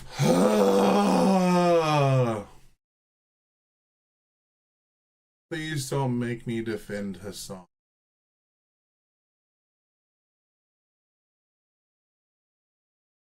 There's a difference between posting the gun that killed somebody as a response to Rick Scott and what Destiny did. But even there, I wouldn't say that that's in a call to violence. Like, there is no express call to do a violent act on Hassan's part. Please don't make me defend Hassan, Michael Knowles. But, like, there's a difference even between an actual threat and what Hassan did. I don't like what Hassan did because it raises political tensions. And if a crazy person wanted to, you know, Hassan does have some crazies in his audience. But these are different things than an actual threat, bro. It's not a call to violence to show the gun that like a president or a prime minister got shot by. Neither is saying, like, the stupid, like, 86 or whatever, 47. That's not a call to violence. Quit overreaching, dude. Jesus Christ. Law. If the government does not do that, you'll get more of this. You'll get more threats against conservatives. You will very likely get more injuries and murders of conservatives. You will shrink the... Really? Okay. Furthermore, any organization that hosts that person should be vigorously investigated, should be shunned from polite society. If it receives any federal funding, that funding should be cut off. These people need to be ostracized. Their behavior is cancerous to society. And we've been kind of nice and squishy about it in the past, and we've been just giving them the grace of, well, just one more chance. They can't really believe what they're saying. They don't really mean it. They don't... Enough. We've had enough. I've had enough. There's a study that just came out from YouGov. Liberals are 8 times. YouGov? Are we talking about polling data after someone just got fucking shot? Why don't you release the study from 2022 or 2024 that shows that a majority of political violence has been done by the right? What are we doing? Polling data? Of course, people are going to think that Democrats are more dangerous after a Republican just got shot. But that's not accurate reporting or accurate information. You're being disingenuous, you absolute cockswine fucking pig. As likely as conservatives to celebrate the death of their opponents. This just came out. Notice how we're quoting the study of the who's more likely to whatever, especially, was this the thing that was taken right after Charlie Kirk died and is like gauging people's opinions on it? Like, bro, are you serious? Of course they're more likely to celebrate because you guys don't consider other people that died to right-wing conservatives as even being killed by people that died from right-wing conservatives. How many people were memeing on George Floyd's death? The entire side was doing it. All of you guys were doing this shit. Also, I like how we can't even point to that government one now. I think they fucking took it down off the .gov website. I think they removed it because the study showed that most of the violence was coming from the right wing. Oh, this DOJ delete study showing domestic terrorists are most often right wing. Most of the politically motivated, ideologically motivated violence in the United States, like that has an ideological basis, like 76% of it is right wing. But the DOJ removed that from their website now. Thank God. So now we can just go to polling data on people about how they feel about a thing. Good one, dipshit. There's a study that just came out from YouGov. Liberals are 8 times as likely as conservatives to celebrate the death of their opponents. This just came out. This came out after the assassination of Charlie. 24% of respondents who describe themselves as very liberal said it is always or usually acceptable to be happy about the death of a political figure they oppose. Only 3% of those who describe themselves as very conservative answer that way. A conservative reads those numbers, and we're ashamed. We're ashamed that 3% of people who are very conservative. Oh my God. Give me a... Ashamed? Didn't you guys celebrate Paul Pelosi dying? Aren't you guys now the ones coming out and saying that people like George Floyd, Derek Chauvin did nothing wrong, and that he doesn't deserve to be in jail despite being found guilty of his crime? Aren't you the same people that pardoned a bunch of criminals during January 6th, most of which is did trespassing, but a handful of people, what's up, Pixie? Most of which were, trespassing, not violent offenders. But there were a handful of violent offenders, about 150 to 200 people, that were tried with actual forms of like actual crimes, such as breaking and entering, assault, conspiracy to sedition, conspiracy to overthrow the government, type things. Like, get the fuck out of here, dude. That's not even a fucking break. People who are very conservative. Oh my God. Give me a fucking break. The virtue signal. It's so gross. Ghoulish is the only way to describe these people. Would say, well, sometimes I'm happy when my opponents die. We're ashamed of that fact. 24% of very liberal respondents. 8 times the number. That is extremely antisocial behavior. That needs to be discouraged with every lawful means at our disposal. You cannot have a society that way. That isn't part of the free marketplace of ideas. That isn't part of the open-minded ethos of our modern... Maybe, I guess it is part of the open-minded ethos of our modern society. This is what our modern society gets you. Can't tolerate it. That's horrific. It's free speech, but you shouldn't be employed anywhere if you're going to say that. And employers, you have an obligation to get rid of people. You need to look at people who are saying horrible things. And they... Is that Pam Bondi saying that? It's so crazy about how everything shifted. They complained about the way Republicans were treated in the workforce for 8 years. And now they're saying that if you have an opinion, you need to be fired. What the fuck is happening? Jesus Christ. They shouldn't be working with you. Businesses cannot discriminate. If you want to go in and print posters with Charlie's pictures on them for a vigil, you have to let them do that. We can prosecute you for that. I have Harmeet Dillon right now in our civil rights unit looking at that. Immediately that Office Depot had done that. We're looking at that. But Sean, that's you have to let them do that.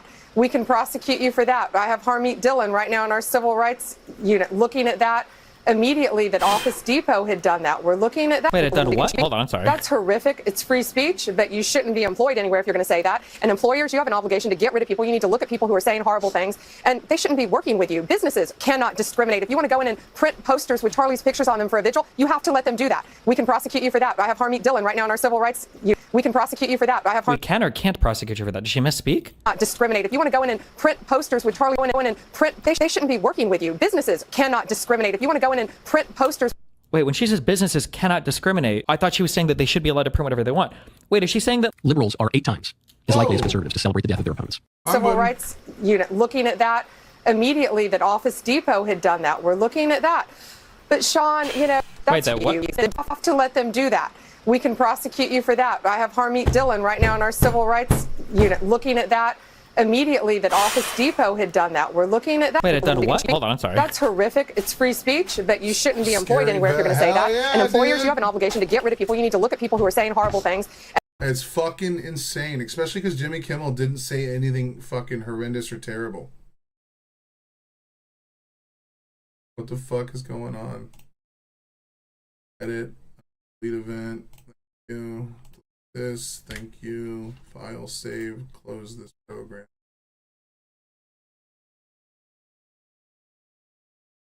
We are in the very early stages of, well, they are going after anyone that dissents. That is what authoritarian dictators do. All those people that cried fascists, well, looks like they were right, eh? And they shouldn't be working with you. Businesses cannot discriminate. If you want to go in and print posters with Charlie's pictures on them for a vigil, you have to let them do that. We can prosecute you for that. I have Harmeet Dillon right now in our civil rights. We can prosecute you for that. I have We can or can't prosecute you for that. Did she misspeak? Not discriminate. If you want to go in and print posters with Charlie, go in and print. They shouldn't be working with you. Businesses cannot discriminate. If you want to go in and print posters. Wait, when she says businesses cannot discriminate, I thought she was saying that they should be allowed to print whatever they want. Wait, is she saying that, like, I'm sorry, this is just so outlandish. Is she saying that if you wanted to go in and print off something at Office Depot that says, like, fuck Charlie Kirk, she's saying the DOJ will investigate businesses that allow people to print stuff off like that? Wait, what? Speech that you shouldn't be employed anywhere if you're going to say that. And employers, you have an obligation to get rid of people. You need to look at. I think she's saying the opposite. I bet you Home Depot saw someone come in and try to print a bunch of things out in respect of Charlie Kirk, and they probably told him to leave, which would be a form of discrimination, and they shouldn't let it, that probably shouldn't happen. And she's probably saying she's going to probably prosecute either the manager or the people working at that Home Depot, because that's what we need to spend our money on. Meanwhile, Trump is literally not going to the vigil for Charlie Kirk because he wanted to go play golf, because he clearly loved him like he said he did. At people who are saying horrible things, and they shouldn't be working with you. Businesses cannot discriminate. If you want to go in and print posters with Charlie's pictures on them for a vigil, you have to let them do that. We can prosecute you for that. I have Harmeet Dillon right now in our civil rights unit looking at that immediately, that Office Depot had done that. We're looking at that. But Sean, you know. Oh, wait, if they want to, that a business has to allow you to print stuff. Oh, first of all, I don't know if this is a civil rights issue at all, number one. But number two, are there actually businesses that are preventing people from printing that stuff off? But what part of the legality is this? I thought, didn't we fight in the Constitution for the gay cake stuff or whatever, for that guy not to have to bake cakes for people that have gay weddings? God, this was the cringiest. You've no idea what you've created. Bro, what are you doing? What? Not in its dictionary, yeah. Incapable. Tectone is such a fucking... all these people that, like, defend the right, that know nothing about politics, and they just say things that, like, I like Donald Trump because he's funny, are morally disgusting and fucking need to fuck off. They know nothing about the environment that they're, like, advocating for. They know nothing about, like, the last 20 fucking years of politics that helped create the environment that we're in. All they are just internet guys looking for fucking money, and they don't give a fuck. And they think it's based and funny. Now that they can now use Charlie Kirk's death as a way to get fucking free followers on Twitter or YouTube. It's disgusting. Not in its dictionary. What? Oh God, don't rage bait me on this guy right now. I don't even want to think about this fucking degenerate loser fuck right now. Targeting Pestany now? Oh yeah, I saw that as well. Isn't that interesting? That Sex Pestany, who has said unlimited violence, has threatened me with death threats, is now getting a taste of his own medicine. Do you think this is the first time, lil bro, that I've had people on the conservative side fight with me? After utilizing right-wing groups and right-wing content creators for years and years to actively try to get me deplatformed, he is now getting shafted by the very same right-wing forces that he has expertly used. Why is it? He's been at war. Like, dude, they've been called him the #1 anti-MAGA guy for fucking years. He's defended, he's attacked the fucking right more than you have. If you sit through a Hassan stream, most of his criticisms are going to be against Democrats. Only one person on this screen right now has used this platform to uplift the Democratic Party and get Democrats elected. Hassan needs to fuck off. It's so retarded out here. Oh my God. Bro, people swatted me after the fucking Trump firefighter shit. I don't even know if this fucking retard talks about Donald Trump. I wonder if he's just jealous of the attention that I'm getting right now because he spends all of his fucking time attacking Democrats. This cowardly little fuck can't say fuck all to conservatives except making an edgy joke every now and then. And then the rest of it is just obsessions with Israel and Democrats. That he has expertly used to his advantage to try and unsuccessfully deplatform me. Yeah. Blumenthal went out to him today, and Bill Blumenthal. Ackman came back. Charlie call what took place. Some like crazy himself ever trying to climb on this platform on his own. But I carved out for him because he would have probably not. Like his community.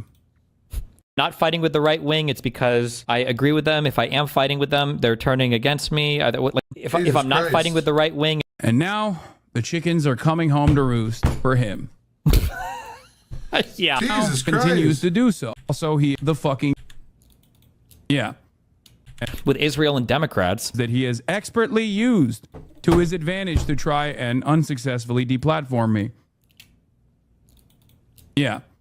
His community worked with fascists all the fucking time. No, they don't. He has called for my death personally, and also he has engaged in incredibly violent language and continues to do so. Okay, Hassan Piker. Okay? And now the chickens are coming home to roost for him. Yeah, dude. Like it doesn't. It's like this is like the all roads lead to Rome. Like if you, if I'm not fighting with the right wing, it's because I agree with them. If I am fighting with them, they're turning against me. Like what? Yeah, look at those chat reactions. Just make sure your fan base. Will this cause his community to reconsider these allegiances? Probably not. Like it's such a fan fiction. It's so crazy how much. Like Clancy and Twitch defends their little golden child who only exists on a throne that I carved out for him because he would have himself ever trying to climb on this platform on his own before when it was hostile to politics and then hostile to liberals. He would have never existed on this place. The fact that he is deluding himself, he's not deluding himself also. I gotta stop saying that, sorry. He's just lying to his audience to try to create this weird narrative that I'm some like crazy conservative aligned person. I'm not. Man, during the anti-SJW era, it was popular on the internet to be on the right. And then people like Hassan and Destiny kind of normalized being a liberal again. Now, Hassan was never really a liberal. He just wore that mask up until he became as big as he was and he could say what the fuck you wanted. You know, Hassan also does like the laziest reporting on anything because he's not an actual reporter like he tries to pretend he is. He's a dipshit that reads Twitter. But, dude. Destiny carved out the political sphere on Twitch first. No one else was doing it. He did it first. Everyone else was just gaming. While people were gaming, I remember like his debate with Sky Williams that Total Biscuit interrupted with Civ HD and Casey Tron. In the middle of the debate, they said we have to start playing video games because this is a video game streaming website. Destiny started this shit when he also debated JonTron. Like, come on, bro. Every single time Auk posts a tweet about me that has to do with me criticizing Asmongold or anything else, it's all filled with homophobia. Well, basically all the same shit that Hassan uses against me, I guess. And like random shit. Like, Jesus, he's so cringe. Bibi Netanyahu in that phone call, what took place was a couple of weeks ago before Charlie lost his life. Charlie was in the Hamptons and he had more than one event, but he had essentially what was staged, an intervention was staged by Bill Ackman because Charlie's rational thoughts about Israel were a no-no. This is not the route that you should be going on. How does anyone not assume that this woman is literally just a vile anti-Semitic? Like, why does everything in her life always come down to Israel? P. Diddy, Israel, despite the fact that the man wasn't charged with any of the crimes that they were chasing. Like, bro, every single point on the planet comes down to Israel bad. Israel controls everything. The Jews, the Jews, the Jews. Like, eventually, at some point, you got to stop wondering why all you do is talk about the Jews and talk about something else. And Charlie was surrounded by his friends, his quote-unquote friends. Bill Ackman was very upset, and threats were made. That is what I am told, and I will tell you that I am very happy for Bill Ackman to dispute this narrative. In fact, he was asked to dispute this narrative. Max Blumenthal went out to him today, and Bill Ackman came back and said, I have receipts I can show you, and he did not provide the receipts. If this is not how it went down, I know it went down this way. I'm waiting for one of them to go on record and to say that it didn't go down this way. It was at this time that Bibi Netanyahu was called and Charlie was invited to Israel. This was an under duress situation, I would say, because I've been in these situations before. When I started asking very sensible questions about Israel, as someone who had dedicated her political life to supporting Israel, many times alongside Charlie Kirk, I was met with the very same pressure. And just like Charlie was being invited to Israel, I was invited somewhere else. And when this arrived to me, it felt like a threat. You know, it felt like a threat. Like, not like, hey, come here and we can educate you because you're my friend. More like, this is your last chance. That's how it felt to me. I can't speak to how it felt to Charlie. And I know that Charlie was offered a ton of money in this moment. A ton of money. He would fund it, you know, spend tons of money. And Turning Point, I guess, if it needed to go to a higher level, would have gone to an even higher level than it already was at. And I know for a fact that Charlie denied that funding. That Charlie denied, and what Bibi did include there, he declined to go to Israel for, I would describe this as like, you know, re-education camp. You know, we've seen it. You may not know, but we can help you. You know, we just need you to come out to Auschwitz and take a picture. Yeah. We just need you to come to the Holocaust Museum and take a photo. We just need you to go to Israel and we can make this better. Show the proof. Show an email. A single email. Who's going to offer money? Who was offering the money for this? How much money? Charlie said no to Bibi. Okay. Bill Ackman, if you would like to dispute that, I would love to hear what you say happened, because our sources and what we have, it's solid. Okay. There were conversations that took place with that. I would love to hear what you say happened. Why is it up? Like, I don't understand the way that people make these claims. If you are going to make a claim against somebody, you should provide evidence. The claim shouldn't be, I know you did this morally corrupt, evil thing, and when you come after me in dispute, I will show what I have. Nah, dude. That's called engagement farming. If you have a claim, show your evidence, make your claim, release the shit in real time. This will force them to come to the conversation. But no, that's not what you care about. What you want is to get someone to come talk to you, drive up your traffic, make some money, and turn it into a fucking event. You are a fucking snake salesperson, or a snake oil salesman, and you are probably also a snake person who like literally married Andrew Tate's best friend, someone who traffics in women, and has literally been put into like the Canada's like fucking mall or museum of like atrocities or something, bro. Like, get the fuck out of here. You literally won Anti-Semite of the Year, and the only person that came close to you was Hassan Piker. You are a disgusting, immoral fucking creature that is a total hypocrite who will tell women to get back in the kitchen and to shit out kids, but meanwhile you'll go on Jubilee in that same debate instead of being at home with your children. You are literally a working woman that went to college, that uses your college degree for the exact industry that you're in. And then you advocate for other people not to go into college like every main fucking Republican that makes a fuck ton of money. You'll say we need people to get into the trades. Meanwhile, I guarantee you're going to send your children to an Ivy League school because you're a rich, unequipped bitch that knows nothing about what you talk about. Majority of your jobs have been gifted to you by the fucking either the color of your skin, like it was at the InfoWars, because you were this nice, interesting black person to come around, but you were saying all the right things they wanted to hear.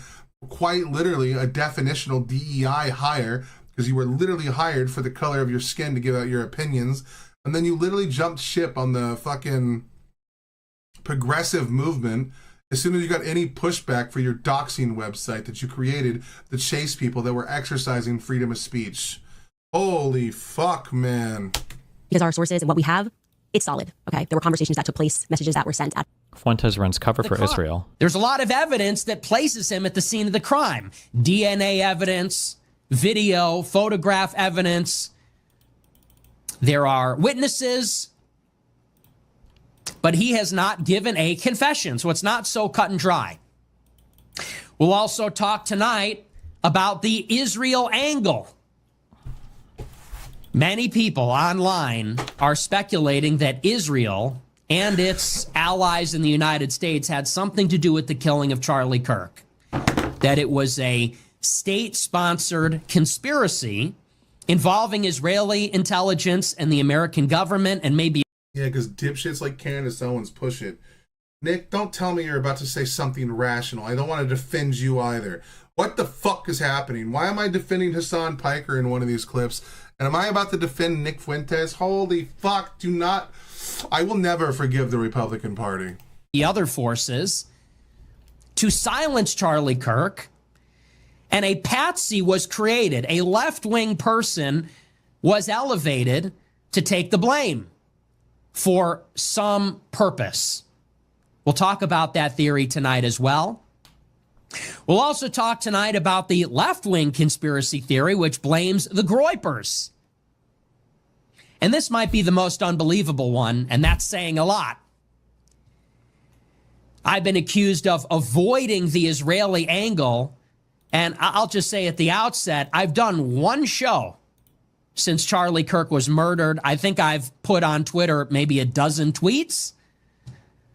I have not avoided the subject. Honestly, I didn't think it needed to be addressed because it, frankly, on its face seems ridiculous. Holy shit. Worry not, the mattress sale is on. Wait, the fuck is this about? Rest in peace to Charlie Kirk. Hate him or love him. A life's a life at the end of the day. But on a more positive note, our birthday sale is still on. Charlie couldn't be saved, but your spine still has a chance. With our Cloud9 spine saver coming from 8,000 to 6. I've been listening for about an hour since I got home, although I don't know these people. Hearing you rant is like hearing myself rant in the void. Don't take this the wrong way, as the bits I follow I agree with, but you crack me up as I can hear myself saying the same things. Fucking exactly, dude. Like, holy fuck. Warms my heart that I know that there's hope for me, you know what I mean? Holy shit, thank God this video is almost over. Holy 5 with a full 15 years warranty. Christ. Jesus.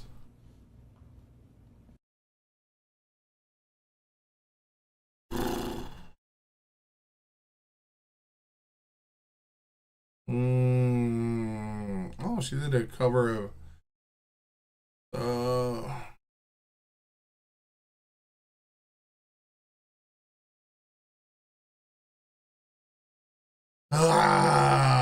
man, dude.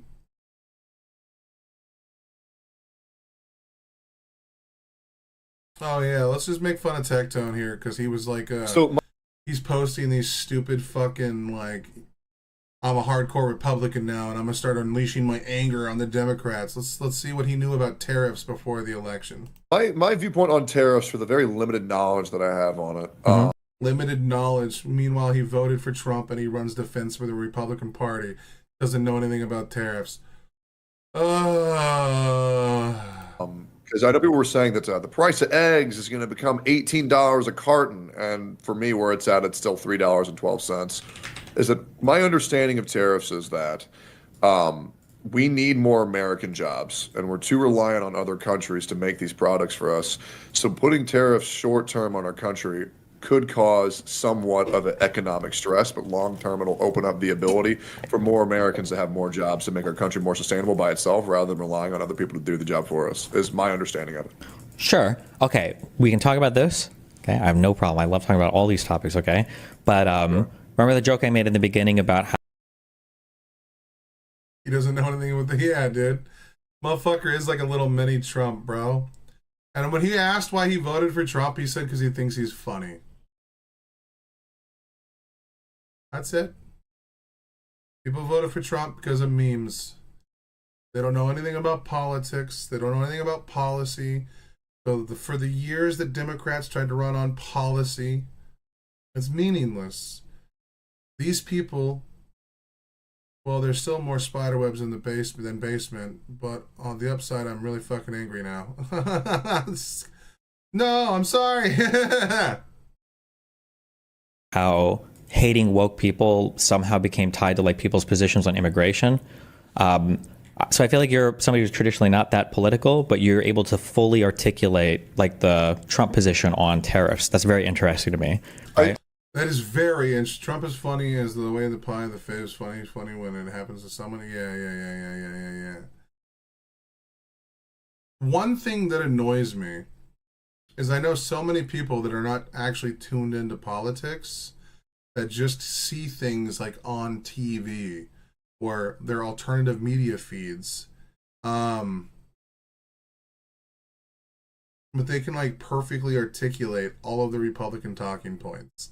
Like every fucking average blow that doesn't pay attention to like any of the politics surrounding like, you know, the tariffs or not even just necessarily that, but like any of the policy matters, right? Like any of these things they know nothing about, but they'll talk that they know that they'll blame Biden for the war in Ukraine. They think that Trump was good for the economy and that Biden was the sole reason why the economy went to shit. They don't understand that COVID played some impact on that. Bird flu played some impact on that. And then our massive exorbitant spending that happened under Trump that actually started tipping us towards a recession before COVID happened. They don't know any of these things. They know, let's go, Brandon. Oh, yeah, when you get someone saying the propaganda verbatim, but they have no substance, it's so exactly, dude. But they don't know any of these things, but they know all of the right-wing talking points that are pushed out by people like Joe Rogan, that are pushed out by people like Asmongold, because that's how Tectone got involved, because he watches Asmongold.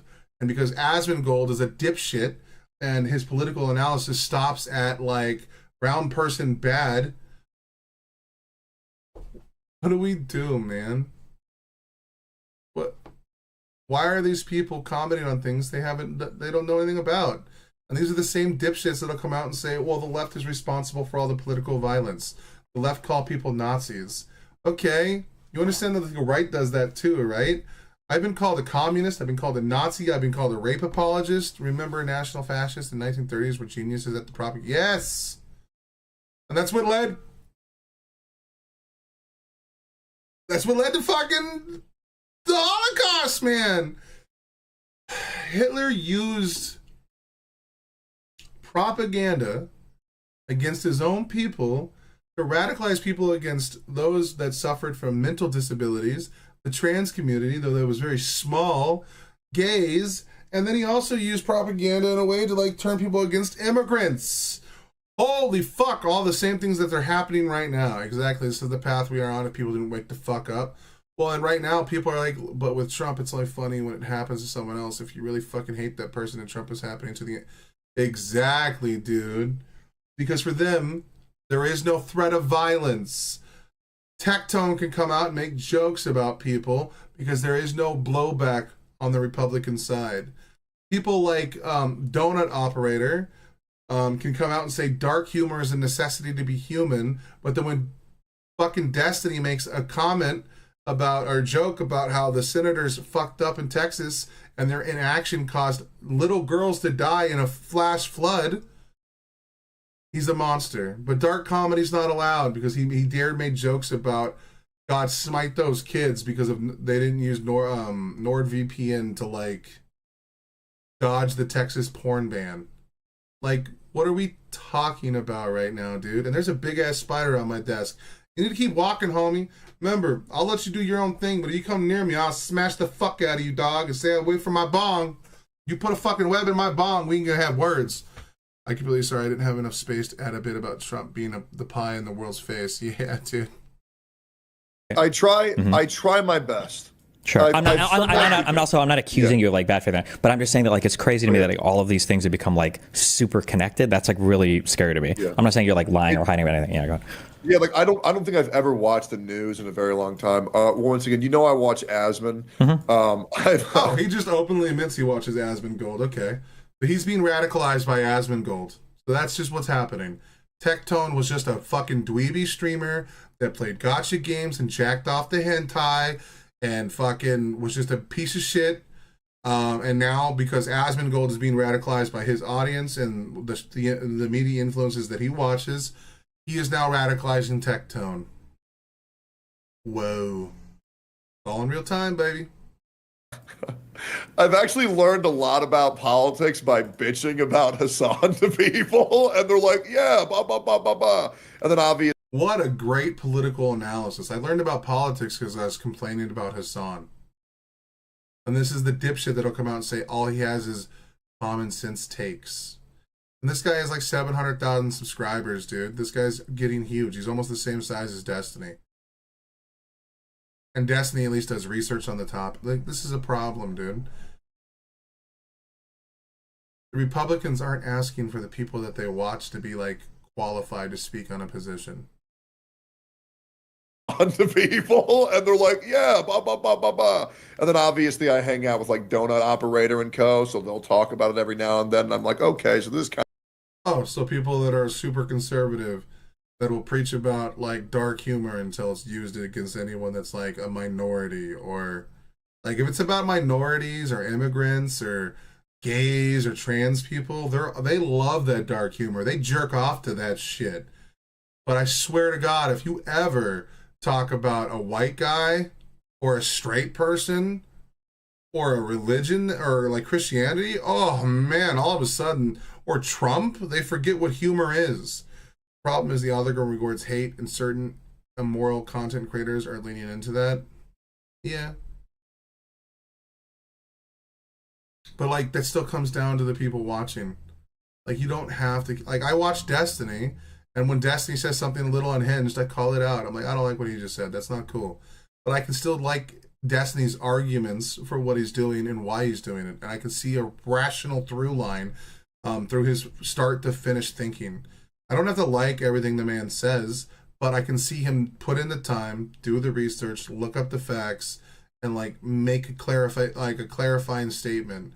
And then the fact that he always like is willing to back it up and talking to literally anybody changes that.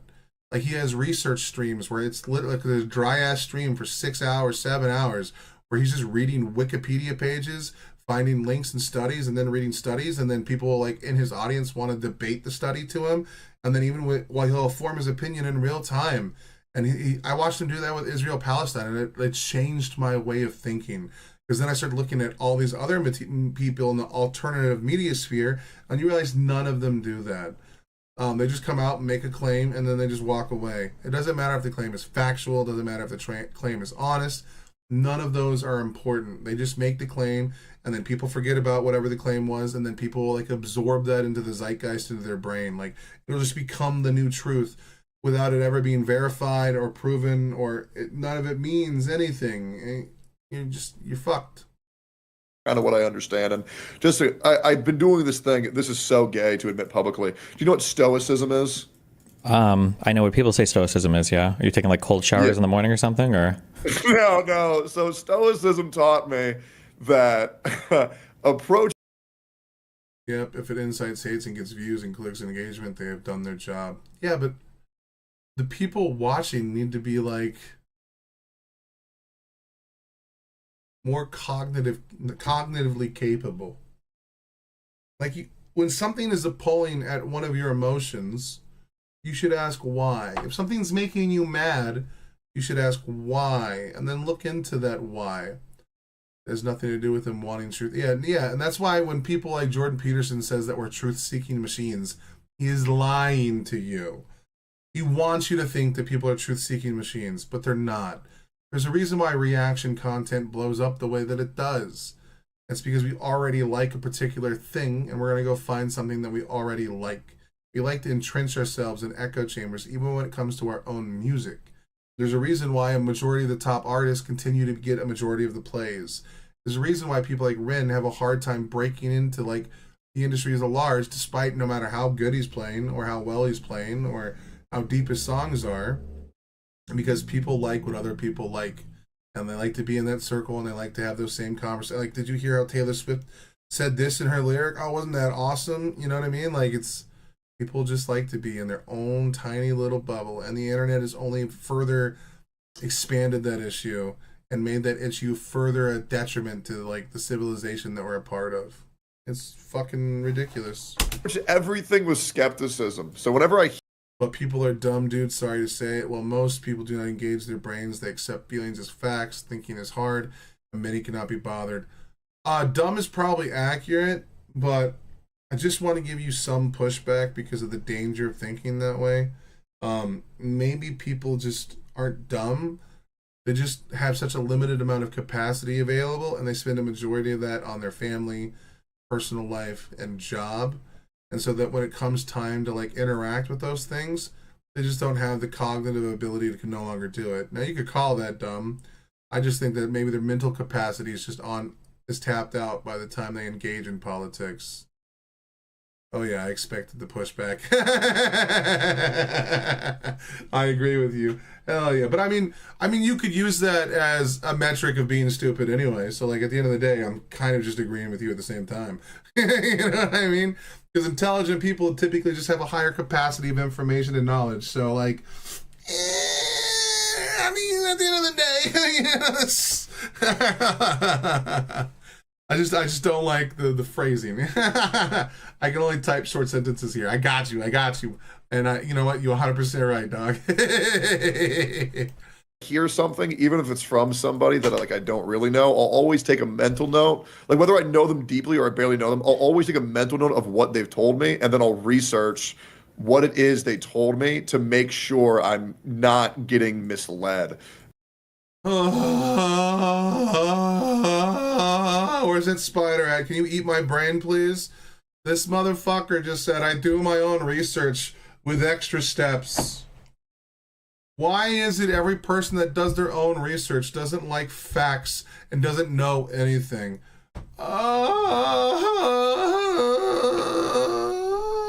Having learned sign language, it's a fit. I only use it for effect then. Yeah. And you know what? At some point, we need to start calling them that, because what do they call us? You know what I mean? They call us more than dumb. They say we're heartless, we're vapid, we're monsters, we're demonic, we're evil. Hello again, Nikki.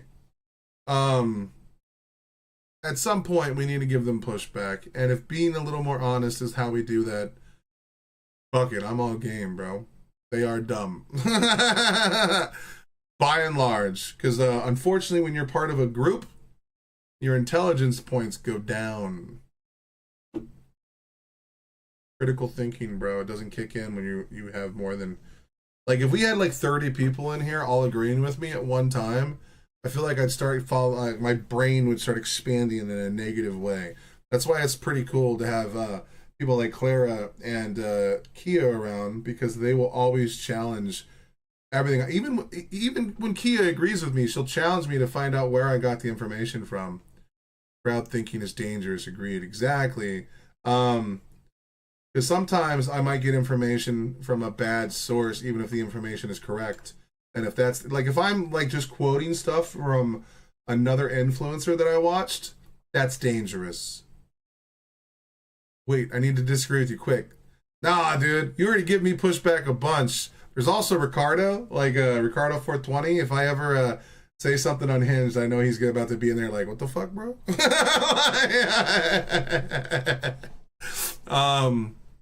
But like, I like that, bro. That's what I will say. Something that annoys me in the comments when people make them is when they'll be like, and this is on my own bias, okay? So understand that I say this with full love. When people say, I don't want you to agree with you, and I'm like, fuck yeah, but then they'll be like, I don't agree with everything you say, and I'm like, you don't need to qualify it, bro. I already know you don't. So you don't need the sentence. I already know. You know what I mean? You don't need to like. I love meeting people in life who challenge my thinking. Exactly, dude. Like you don't have to. You don't have to be like, I don't agree with everything you say. You don't need to qualify that, bro. I already know. You could just say, I disagree here, and then go into why you disagree. The extra sentence, I know, like, it comes off as more polite, but it's just, for me, it comes off condescending. Like, bro, are you insulting my obviously, we're not going to agree on everything. That's a given. It's like, it's why it's hard for men to sometimes say, I love you, because half the time it's implied. But then again, it's just me being a bitch. You know what I mean? Like, at the end of the day, it's cool that they want to share that information with me. I'm just being a bitch.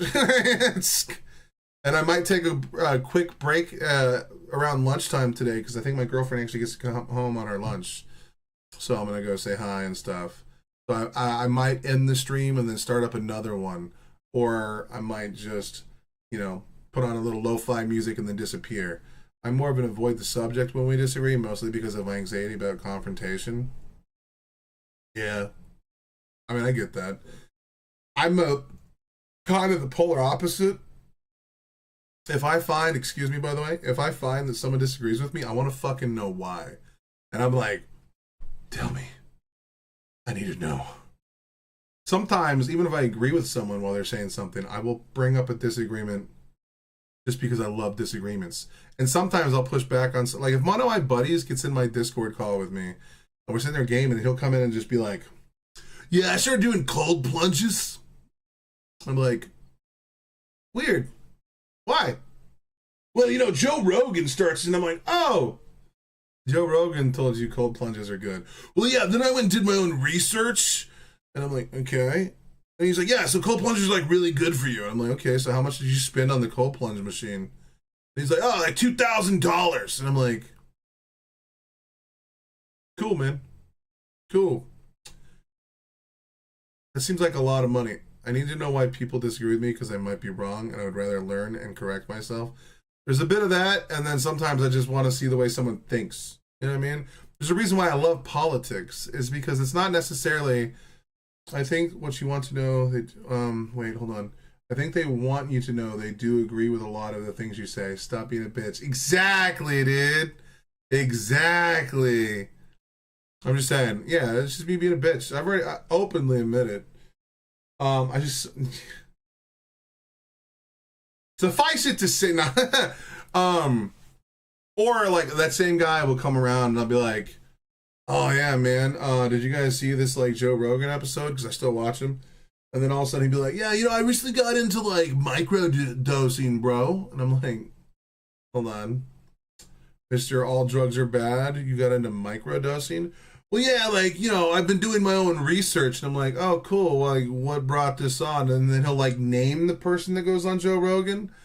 Because like, you know, he thinks I don't watch Joe Rogan. And it's like, oh, yeah, the person who's just on Joe Rogan? And he'll be like, fuck. And I'm like, dude, you have to stop basing your life off of what you see on Joe Rogan, dude.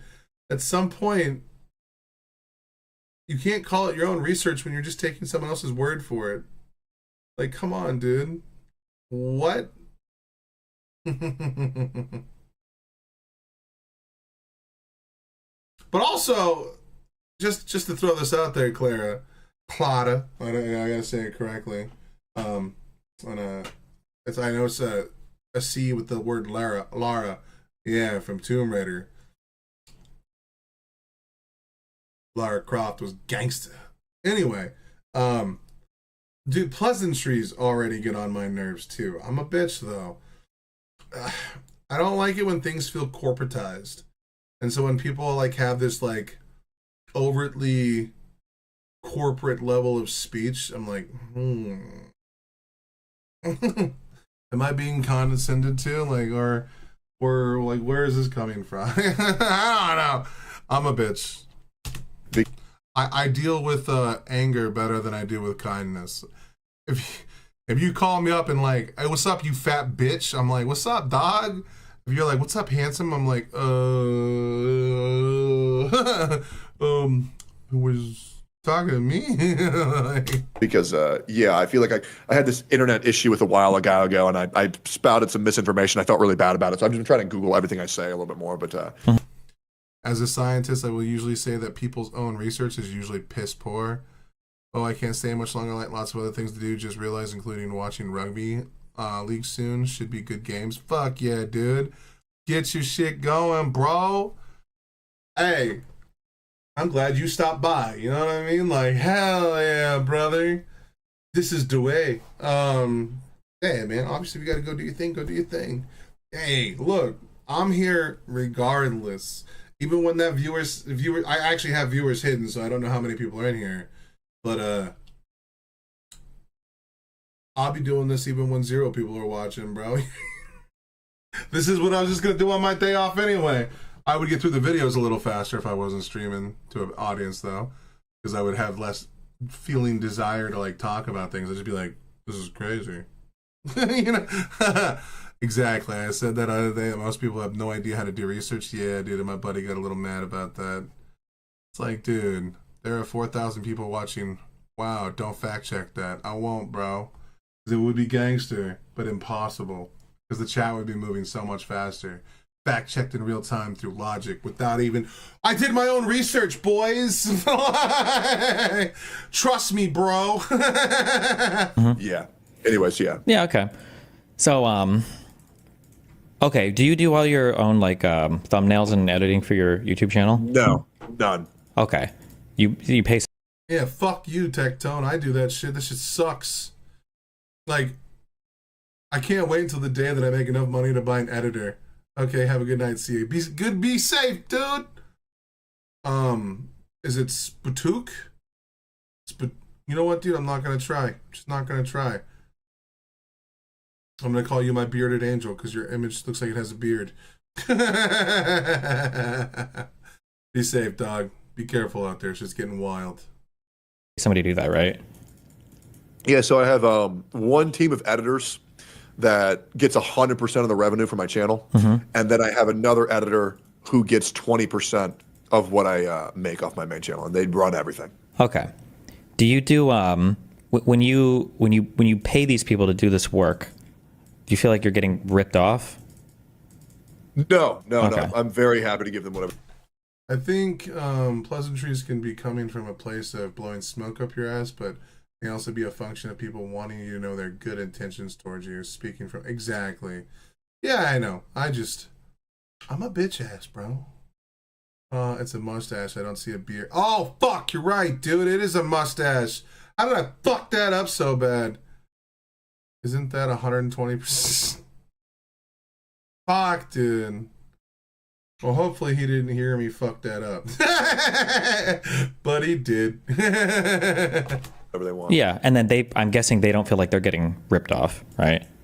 No, I think they feel like they're making a lot of money really easy.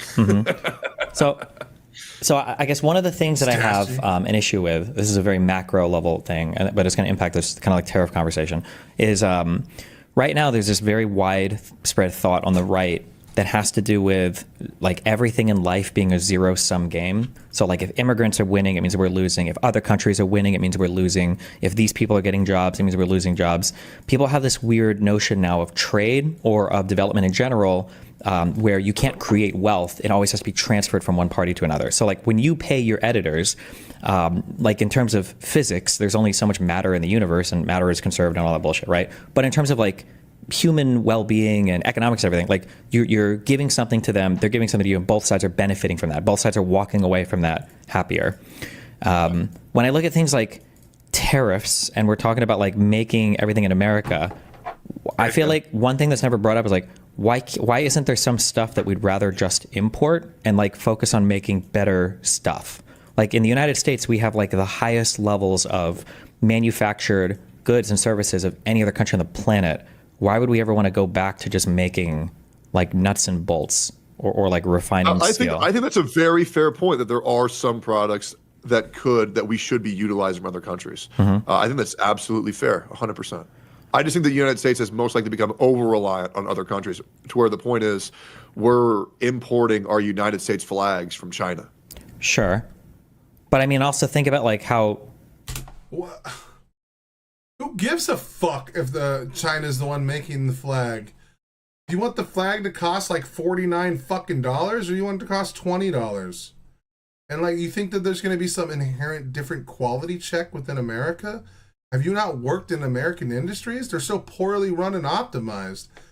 I'm sorry, the workers that we have in America, by and large, suck ass.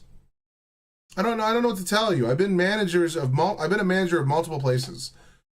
The amount of people under 35 that actually show up to work day in and day out, at least, like, how often can the average American employee go to work for a month without a call off? I'd be surprised if I got a week out of an employee, regardless of whether I was working at a shop or whether I was working at a fucking, I was running a gas station at one time, I ran a car wash, I was a truck driver. Like, brother, the American employee is kind of dog shit. They're self-entitled, arrogant, egotistical, crybaby bitches that constantly want more than they're worth. You know how many times I've had an employee? I had a guy who was in his 20s, okay? Now remember, when my 20s, didn't make jack shit for money. So here I am working at this dealership for Freightliner. And I have a buddy of mine who's 20 years old, maybe 21. And I love him. He's a good guy. But he's like, I'm not making enough money. And I'm like, well, how much money are you making, bro? He's like, $26 an hour. He's not finished school for the job that he's in. He has some of the lowest production numbers because he's a big chubby boy and he's slow at working. And I love him, but like, why do you deserve more money? Have you got any new qualifications under your belt? Well, you don't know how hard it is to raise a family. And I'm like, that's not part of the equation here. You're making twice what I made at your age, and our qualifications are close to the same. Your need for money and the way that you spend your life is not equivocal to what you earn. That's not how it works. Just because you went out and had a kid at 19 or 18 with your high school sweetheart doesn't mean the rest of the world needs to start offering you more money in this particular job when you're not producing the money that's required to like justify that kind of income. Like, you are making $26 an hour without any fucking schooling whatsoever. And look, I understand that like we all want everyone to do better, but like some techs that have been working there for like 15 years make $2 more an hour with a bunch more qualifications under their belt. It's not fair, and it's not correct. And then you're gonna be like, well, maybe we should like increase the living wage. I'm like, dude, you know how many techs I know that work at Tire Choice right now that make $14 an hour? They make a fraction of what these people make. Plus, they don't get overtime because they won't let you. Meanwhile, this company, like, there were days we didn't work on a single vehicle because we had no work. So he's getting paid $26 an hour to push a fucking broom. What are we talking about, man? I'm not saying we should pay him less. I'm just saying, like, people never take stock of where they're at. Instead of looking to, like, the things they spend their money on, $70 video games, like fast food 3 days of the week. His girlfriend would always, or his wife would always bring him McDonald's for lunch. And it's like, why don't you just cook a meal and bring it to, like, work? Like, at some point, your spending habits are somewhat of your responsibility. Making $26 an hour is not enough to afford you and one other person and a fucking small child when I know people that have done it at $14 an hour and they were the only person working? No. No. Cuck that is. That, like, China has to make our flags for us. I feel like that's insane. Well, but like, it's just fucking crazy. Isn't it kind of cucked on their end that like we're producing so much in terms of high productivity work that like they have to make flags for us in order to survive as a country? Like, I feel like I would rather be the country who's forcing other people to make our shit in order for them to survive than for us to sacrifice, you know, like AI research or electric vehicles or space rockets to China just so that we can make our own flags, you know? I do think it is dope that we're like,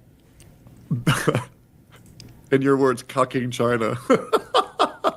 I think it's just a little bit sad for the state of our... And why is Tectone such a copycat fuck? Like, he's literally hanging the American flag in the exact same place that Asmongold does in his. Like, you know, you don't have to copy Asmongold to be a content creator, bro. Our country where we just can't have Americans making American flags. I will admit, I live in Texas. There is a little bit of pride that I get when I buy a product where it's like, and it says made in America, because it's so rare in today's day and age. There's really not that much left.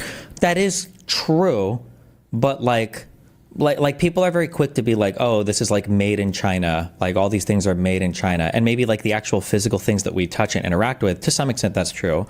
But like whose culture dominates the world, right? It's American movies, it's American TV shows, it's American music. Like this is the stuff that's exported to the rest of the world. Like, would we rather be exporting nuts and bolts, or would we rather be exporting like the world's culture?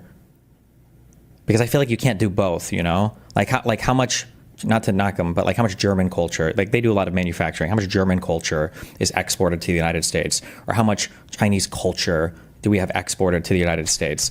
Unless you play League of Legends, not very much. Like, I feel like you kind of have to pick and choose, like, what are the things you specialize in? And in the United States, we're like at the top of like value-added goods and services. Like we're doing AI, not coal mining and steel manufacturing. I feel like that's a good place to be. I feel like since 1945, we haven't really had too much German culture exported to the United States. Yeah. But to be completely honest, I can once again. I want to make this very fair. I absolutely understand your point of view. I think I totally get that. Okay. Yeah. Yeah. think it's I only say reasonable- this I think it's because reasonable to say. I only say that because like the scary thing is that there's only so much labor that we have Yo, what's going on, little lady? I see you updated your picture. That's cool. in the country. There's only so much you can do. So I'm sure you've heard the term productivity before, right? Sure. A lot of people use productivity to. It almost just sounds like they're saying like, how productive is a worker? Like, how much is this guy working versus slacking off? In economics terms, productivity is measured for how much value can an employee create with 1 hour of labor, right? So somebody working at a fast food restaurant is quote unquote less productive. That sounds mean, but less productive than like a software engineer. Just because at the fast food restaurant, for 1 hour of labor, that person is probably creating something that's not worth as much as the 1 hour of labor of somebody working in like a more specialized like engineering field. In the United States, like we do only have so many workers, right? Like our unemployment is pretty low right now. It's below 5%, which is ideally where it should be. We only have like below 5%. Yes, yeah. In the United States? Yeah. Hold up. I'm just gonna. That sounds insane to me. Is that? It's been that for fucking ever. Biden had a lower unemployment rate than Trump has now, and had a lower unemployment than when Trump was in office the first time. And unemployment rate was Trump's best statistic. But of course he doesn't know this because he doesn't know anything about fucking politics. Is that true? Unemployment rate in the United States. Oh my god damn, it is 4.2%. That's crazy. I did not know it was that low. It really seemed like it'd be much higher by how much people bitch about not being able to get a job. Yeah. So if our unemployment is really low and our workforce is one of the most productive in the world, right? Because we're educated, we do like high level stuff. If we're talking about bringing back all the baseline manufacturing, like I would rather have, you know, as much as I hate the crypto bros and everything, I'd rather have like the tech people working on AI than the tech people, you know, going into the coal mines to do like the really low level like widget manufacturing, you know? Like why not import widgets from another country the same way that you have other people do thumbnails, right? Like I'm not knocking any like... We should have other countries do our grunt work. Kind of, yeah. I mean, that sounds mean, but like that is how other countries view the United States, right? Like we talk so much about how much we feel like we're getting ripped off by China, but like the rest. I like it a lot how he's like starting to grasp these things, but this has no effect on his opinion whatsoever. He'll say he understands Destiny's argument, but then also say, "I'm glad I voted for Trump. Tariffs good."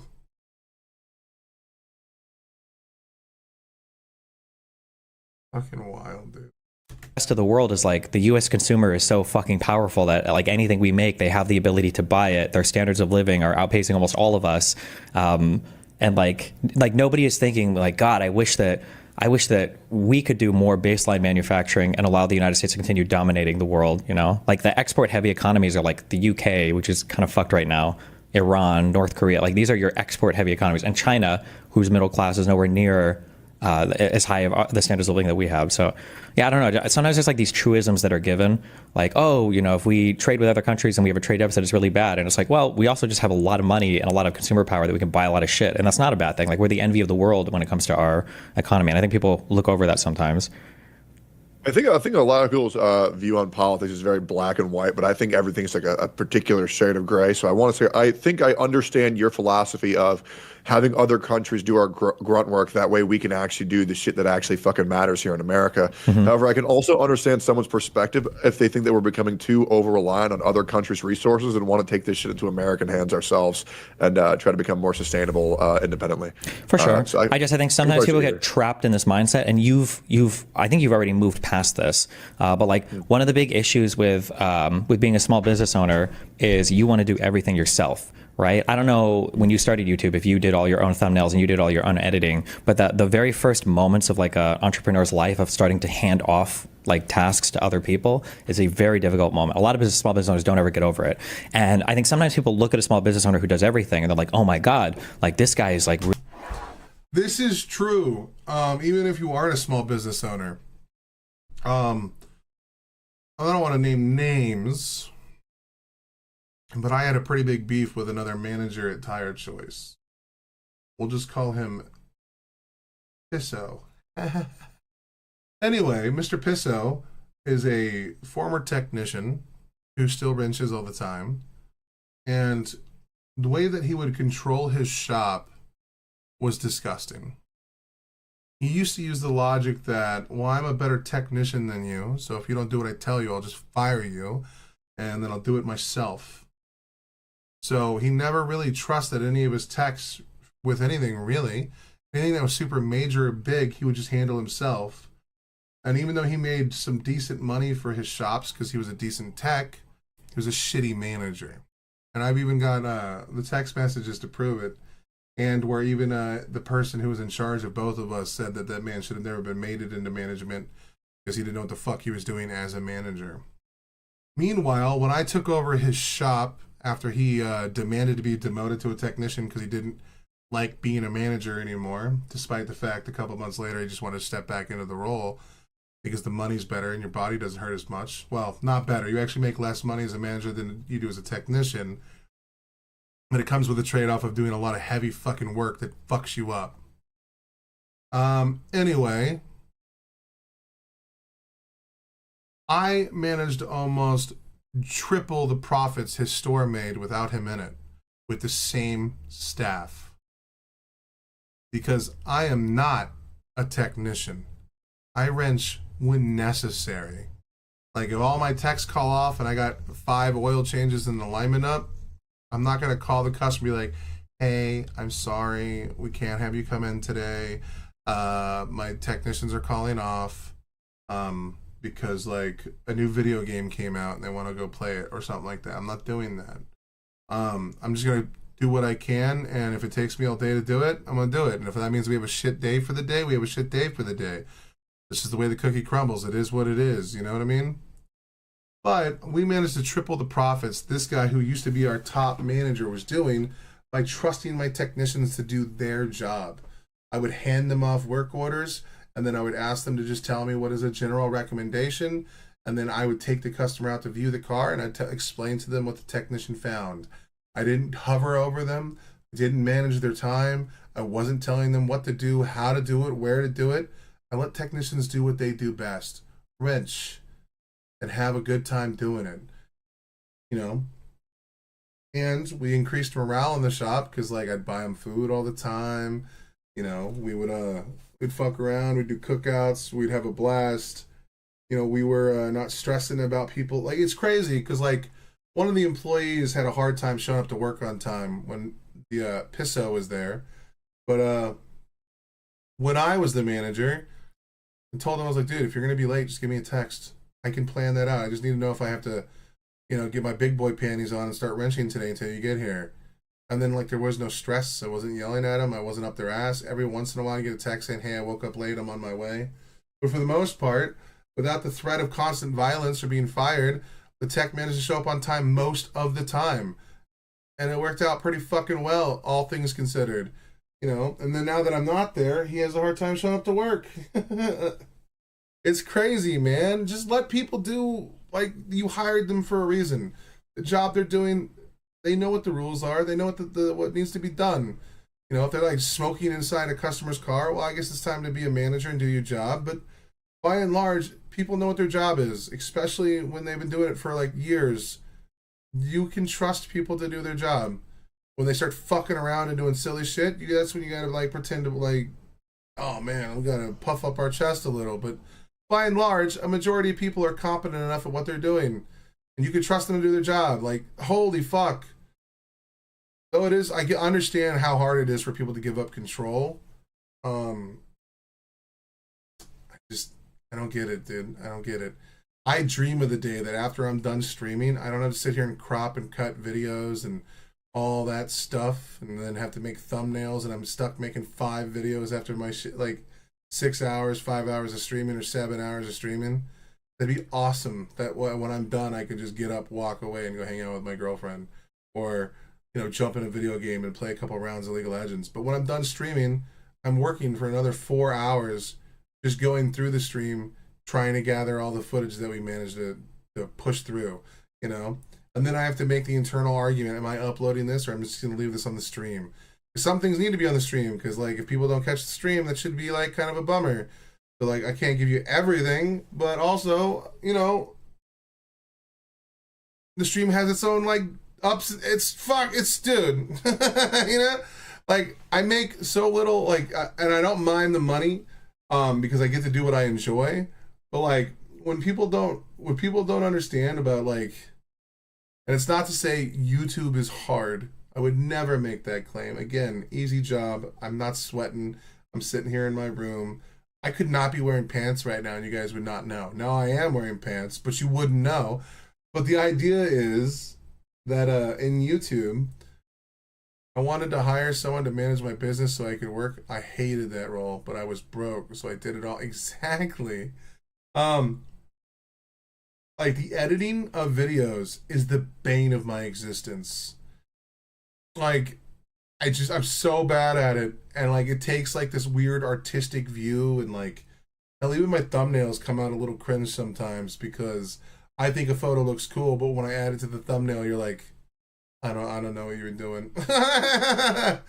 So if I ever make enough money to where I can hire one of my buddies to be like an editor, I'm like, bro, we're splitting this 50-50. Just get the fuck over here and please take this over. For the love of God. Because also, at the end of my stream, the last thing I want to do is rewatch my entire 6-hour stream. So, like, I theoretically, that was my job, editing and archiving. Oh my God. Like, going through and watching the whole stream, like, cut out all the irrelevant tangents. I don't have it in me. But if, like, all I did was editing, like, I got a video and I'm like, I'm going to go in and cut out this section. This little side quest wasn't necessary for this story or this video. Clip it. You know what I mean? Or whatever. Or cut it. You know what I mean? Fuck, dude. And then I'd be, like, making clips and shit. That would be crazy. But, nah, dude. After 6 hours of streaming, that's the last thing I want to do. Especially because I have some videos that I've been working on for, like, a month. Like, the stupid Doom Crew videos or the Goon Crew or whatever where we're playing like Resident Evil, just adding those little faces in the corner of the icons for a 30-minute video takes me 6 hours. 6 hours just to put icons in the right places when we talk for 30 minutes worth of footage or 20 minutes worth of footage. 6 hours. Fuck that. Whenever they make it to where AI can do my editing for me, I'm fucking paying whatever money. Holy fuck, dude. That's why all these dipshits like Hassan and Destiny and Tectone and Asmongold are spoiled little bitches because they'll record their 6-hour stream and then they're done for the day. Fuck that, dude. I was editing videos all the way until 12 o'clock last night. Me and my girlfriend would talk a little bit. I'd set a video to render, and then I'd walk away and then talk and hang out with her, and then I'd come back in an hour after the video was done rendering, and then mess around with it again, and then do another video. Fuck, dude. Fuck. And I think sometimes people look at a small business owner who does everything and they're like, oh my God, like this guy is like really cool. He's very knowledgeable. He knows all aspects of his field. Like this guy's like, you know, rocking. But like for successful business owners, they look at that guy and they go like, oof, like this guy is not able to, he's not able to give responsibilities to other people. He's not able to, there's a word I'm like, not distribute, not delineate. He's not able to delegate stuff effectively, and he's never going to grow as a businessman. And I feel like in the United States, we've delegated away a lot of the baseline manufacturing stuff, and it's enabled us to do like the really cool shit. You know, like Elon Musk came to the United States to make rockets and electric vehicles. He didn't go to Germany. He didn't go to China. He didn't go to any export heavy economy. He went to the United States, right? Despite our trade deficits and despite how much other countries are making the steel or whatever, like he came here to do it. I think there's a reason why. I think that's important to focus on. Yeah. Made fun of other content creators who are like above 1 million subscribers who are still making their thumbnails and editing themselves when they could pay somebody else like 20% of what they make, give them a job while also making their quality of life skyrocket by saving them 8 hours of the day when all they do is complain about how they have no time left. It's like, well, unfortunately, that's your problem. You are a product of your own disaster. Like that's completely on you. Yeah. So yeah, I think I get that too. And yet, none of his opinions changed on a single thing. What the fuck? The next reworks are fucking coming in League? Oh no. Okay, well, I'm sorry guys. I know you guys don't like League of Legends, but I gotta see this. What the fuck is this? In League, the word rework usually refers to a significant update to a champion. These reworks can involve visual changes, gameplay changes, or both. But why do reworks even need to exist? Well, the point of a rework is to modernize older champions or fix balance issues. Usually the reworks try to keep the character's essence while adapting them to the current meta. Let's talk about some of these reworks, starting with one of the most controversial ones. Who remembers old Aatrox? Aatrox used to be a melee fighter champion who specialized in hard engage and durability in fights. That combo of sustain and crowd control made him perfect for a solo lane, with top being his main role and jungle his secondary. There are even some crazy dudes who picked him as support in the bot lane, because for mains in that role, if a champ has CC, they're automatically support material. Wild. Anyway, at some point his pick rate dropped a lot. It wasn't as ultra critical as old Yorick, but it was still pretty concerning. After all, Aatrox was considered modern compared to most others, and if a more updated champ was being ignored in favor of way older ones, something was clearly wrong. So, Riot messed with him. Aatrox's kit got brutally destroyed with terrible changes that basically erased the champion's essence. He pretty much became unusable, to the point where even fans of the champ just... I'm not buying any of the shit you're putting down. Drop that bullshit. Aatrox is a better champion now than he was before. People are just these stupid fucking troglodytes that don't like change. There's yet to be a single rework that's ever come out that I've been like, that's for the worse. You may not like them personally. They are healthier for the game. Eventually. gave up on him and pretended he didn't exist. Riot promised to fix their mistakes, but it was such a nightmare that they eventually announced that the champ wasn't getting a gameplay rework, but also a full-on redesign. And that's how the new Aatrox was born. But even though I started with the negative example, there are plenty of positive ones too. Like Yorick, who is way more fun and playable now for the majority of players. And Aurelion, well, controversial as it is, I have to say it was more than welcome. Seriously. Before, Aurelion's passive, called Center of the Universe, had 3 stars orbiting around him, dealing magic damage and triggering his abilities on enemies that touched the stars. Yeah, the problem was, it gave away his position. He could be hiding in a bush, but the stars would just keep spinning around him, screaming, "Here he is!" to the enemy team. That could have been easily fixed, but Riot didn't want to. Like, even Nunu's ult doesn't reveal himself outside of a bush. So why would Aurelion's stars do it? On top of that, if you knew how to cross the orbit line and get close to him, it was over. His passive became useless, because you could just literally stick to him while he tried to reposition. The only way to make it slightly better was by pairing it with Rylai's and Leandri's. But even then, it had this dumb downside. If Aurelion got hit by any kind of CC, his passive would literally turn off. Like, you can see it right now in this clip with Leona stunning him. All of that is in the past though, because the rework finally gave Aurelion his dignity back, and his small group of 3 mains grew to like 15 players. Unfortunately, this rework wasn't all sunshines and rainbows. Many Aurelion mains were in uproar over his changes, with many feeling like his identity had been completely lost. And that's an important point to bring up. When Riot changes champions, they have to be really I hate League players so much. I hate people who main champions so much. They don't care about the game. They care about their own individual gameplay and their self-absorbed bullshit. God damn it. What the fuck?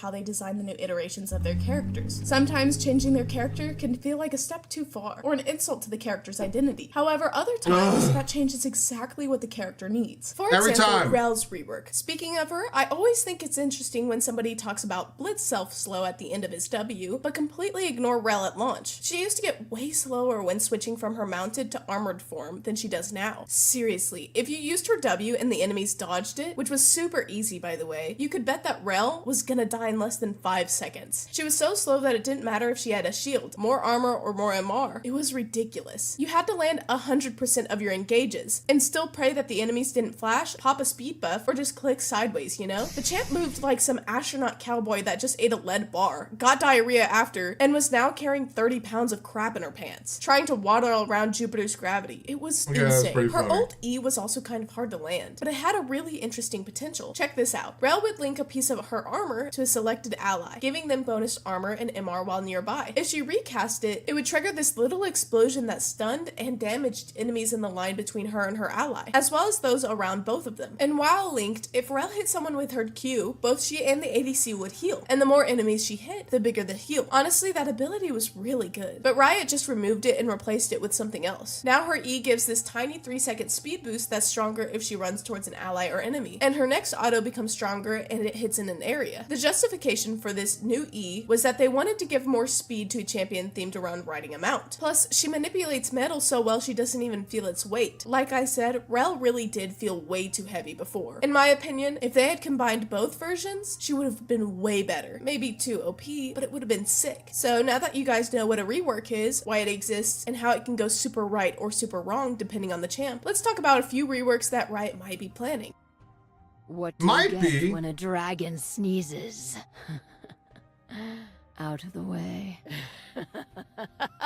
Back when Riot used to do server polls to decide who was getting the next rework, Shyvana was actually one of the options. Even though Fiddle and Volley won in a lot of regions, over in Asia, Shyvana pretty much had a unanimous win. The difference was insane. You could add up all the other votes and they still wouldn't have reached half of hers. That's because she's super popular over there. And since Riot always spoils their biggest server, of course they promised to give her a rework. But then years went by and nothing else was said. Until one day, if I'm not mistaken, there was a post on Reddit asking about a rework. And a Rioter replied saying there was no timeline, especially now with the formula they're following for reworks, basically the seasonal themes. So maybe if there was a Demacia or Dragon event, Shyvana would be included. People were pretty bummed about that. But a few months later, some leaks came out saying they were already working on her, since season 3 was going to be focused on Demacia. And yeah, that makes total sense. According to what Big Bad Bear revealed from those leaks, Shyvana's design is going to be a mix between the third concept and the first one. She's going to be short, but also muscular and lean. She'll have a tail in her humanoid form, hair with an orange tone, abs showing, and a piece of armor covering just her chest. But now there's a problem. Like, season 3 is right around the corner. If you stop to think about it, in season 1 we got Mel's release, then LeBlanc's rework. In season 2 it was Yunara, and now the new Xin Zhao. So in season 3 it would be the Darkin with the glaive, and finally Shyvana to close out the year. But it kind of feels weird to think 2 champions from the same region would get reworks, since even though Xin Zhao is tied to 3 nations, he still counts as Demacia. If that's not the case, then Shyvana's rework is definitely dropping next year. Unfortunate news for our favorite Demacian dragon. She certainly needs some help. You know what else might need a bit of help? Our shop. Right now we have 5 designs available and 1 on the way. Here's a little spoiler. We've got tons of products, so make sure to check them out. The link will be in the description. And don't forget to subscribe, drop a like on the video, and consider becoming a member to get access to a bunch of cool perks. Let's be friends forever. There are strong hints that Shurima is locked in as one of the I really hope that Shyvana gets a rework. That'd be really fucking awesome, to be honest. Shyvana's a fun character to play, and they should help let people decide on whether or not, like, they should make her like just an AP bruiser. I don't know, the AD option is awesome, and a lot of people like to play it, but giving Shyvana new life could be really good, especially because people have been calling to drop some of the sexy characters from League of Legends, or we're tired of getting sexy characters nonstop, and give us a character that's a little more beast mode. Monster characters are so rare, so like having a character that just doesn't fit sexy cells would be really awesome. And my favorite part of League of Legends are the reworks. All of the skin redesigns are some of my favorite things to look at. New voice lines, deepening the lore.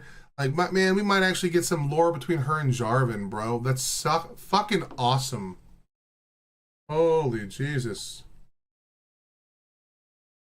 the next seasons for 2026. That's because a lot of stories are tied to that region, and the whole place is turning into a war zone that's tearing apart the entire continent. And I'm saying this because Azir came back to life, and he's dead set on bringing back the glory of his empire, even putting together a new army. In Legends of Runeterra, we can even see people serving him, acting as his new court and all that. But on the other side, we've also got Xerath, who's out there with his cultists and those freaky creatures he's making by fusing animals through the Ascension ritual. That's something we actually learned from Cassante's lore. And now we've got Bel'Veth too, expanding the Lavender Sea and getting stronger. Plus Noxus is super active in the area, sending soldiers to secure footholds in the territory. Either way, the champ that's getting picked for a rework has to be Amumu. And dude, this guy is ancient. Has to He's be. been in the game since back when it was called League of Legends. Oh man, it's so lame that I got fucking baited into watching this, but I'm not gonna stop because I'm already like halfway through it. But like, I fucking You said the next reworks and skins coming to League of Legends as if you had some kind of evidence to support your claim. Oh, dishonest fucks.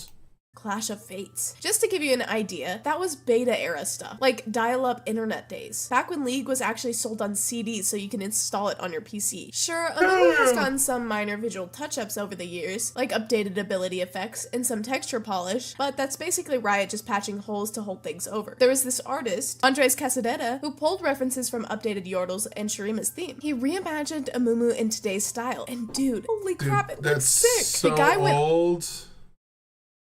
It's so old.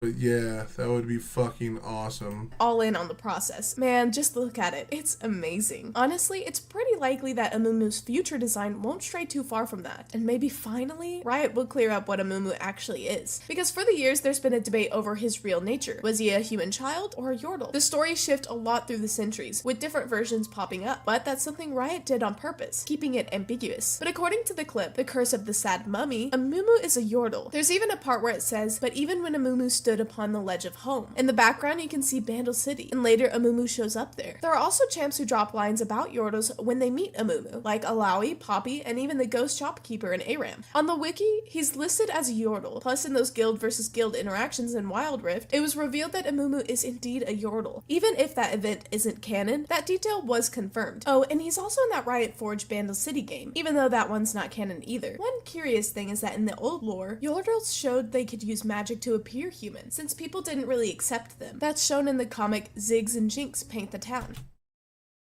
Poppy is a cutie. Hell yeah. Do you know who Poppy is? Hell yeah. Yeah, they used to use Shimmer. This is in the last video. That's crazy. You're human, since people didn't really accept them. That's shown in the comic Ziggs and Jinx Paint the Town. So maybe Amumu got stuck in the permanent human disguise. Back in the old League days, that could have been the answer. But that comic isn't even considered part of the current lore anymore. It's tossed with all the decanonized stuff. Still, with all we know about Yordles now, there are some really interesting questions. Like, Yordles are said to be immortal. When they die in the physical world, they're reborn in Bandle City. It's even confirmed by the Arcane producers that this is what happened to Heimerdinger, which makes me think that the curse placed on Amumu is actually blocking that process, keeping him trapped in the physical world. It would totally make sense that he's always wandering, looking for a path or a portal back to Bandle City, just like in a cinematic. And man, this curse Amumu's got is so strong that I've even got a theory his rework could tie into a new champion coming in 2026. That champion being the primordial demon of depression. He was mentioned in a game note from Echo Convergence, and honestly it makes a ton of sense when you think about it. This curse that haunts Amumu always leaves him rejected.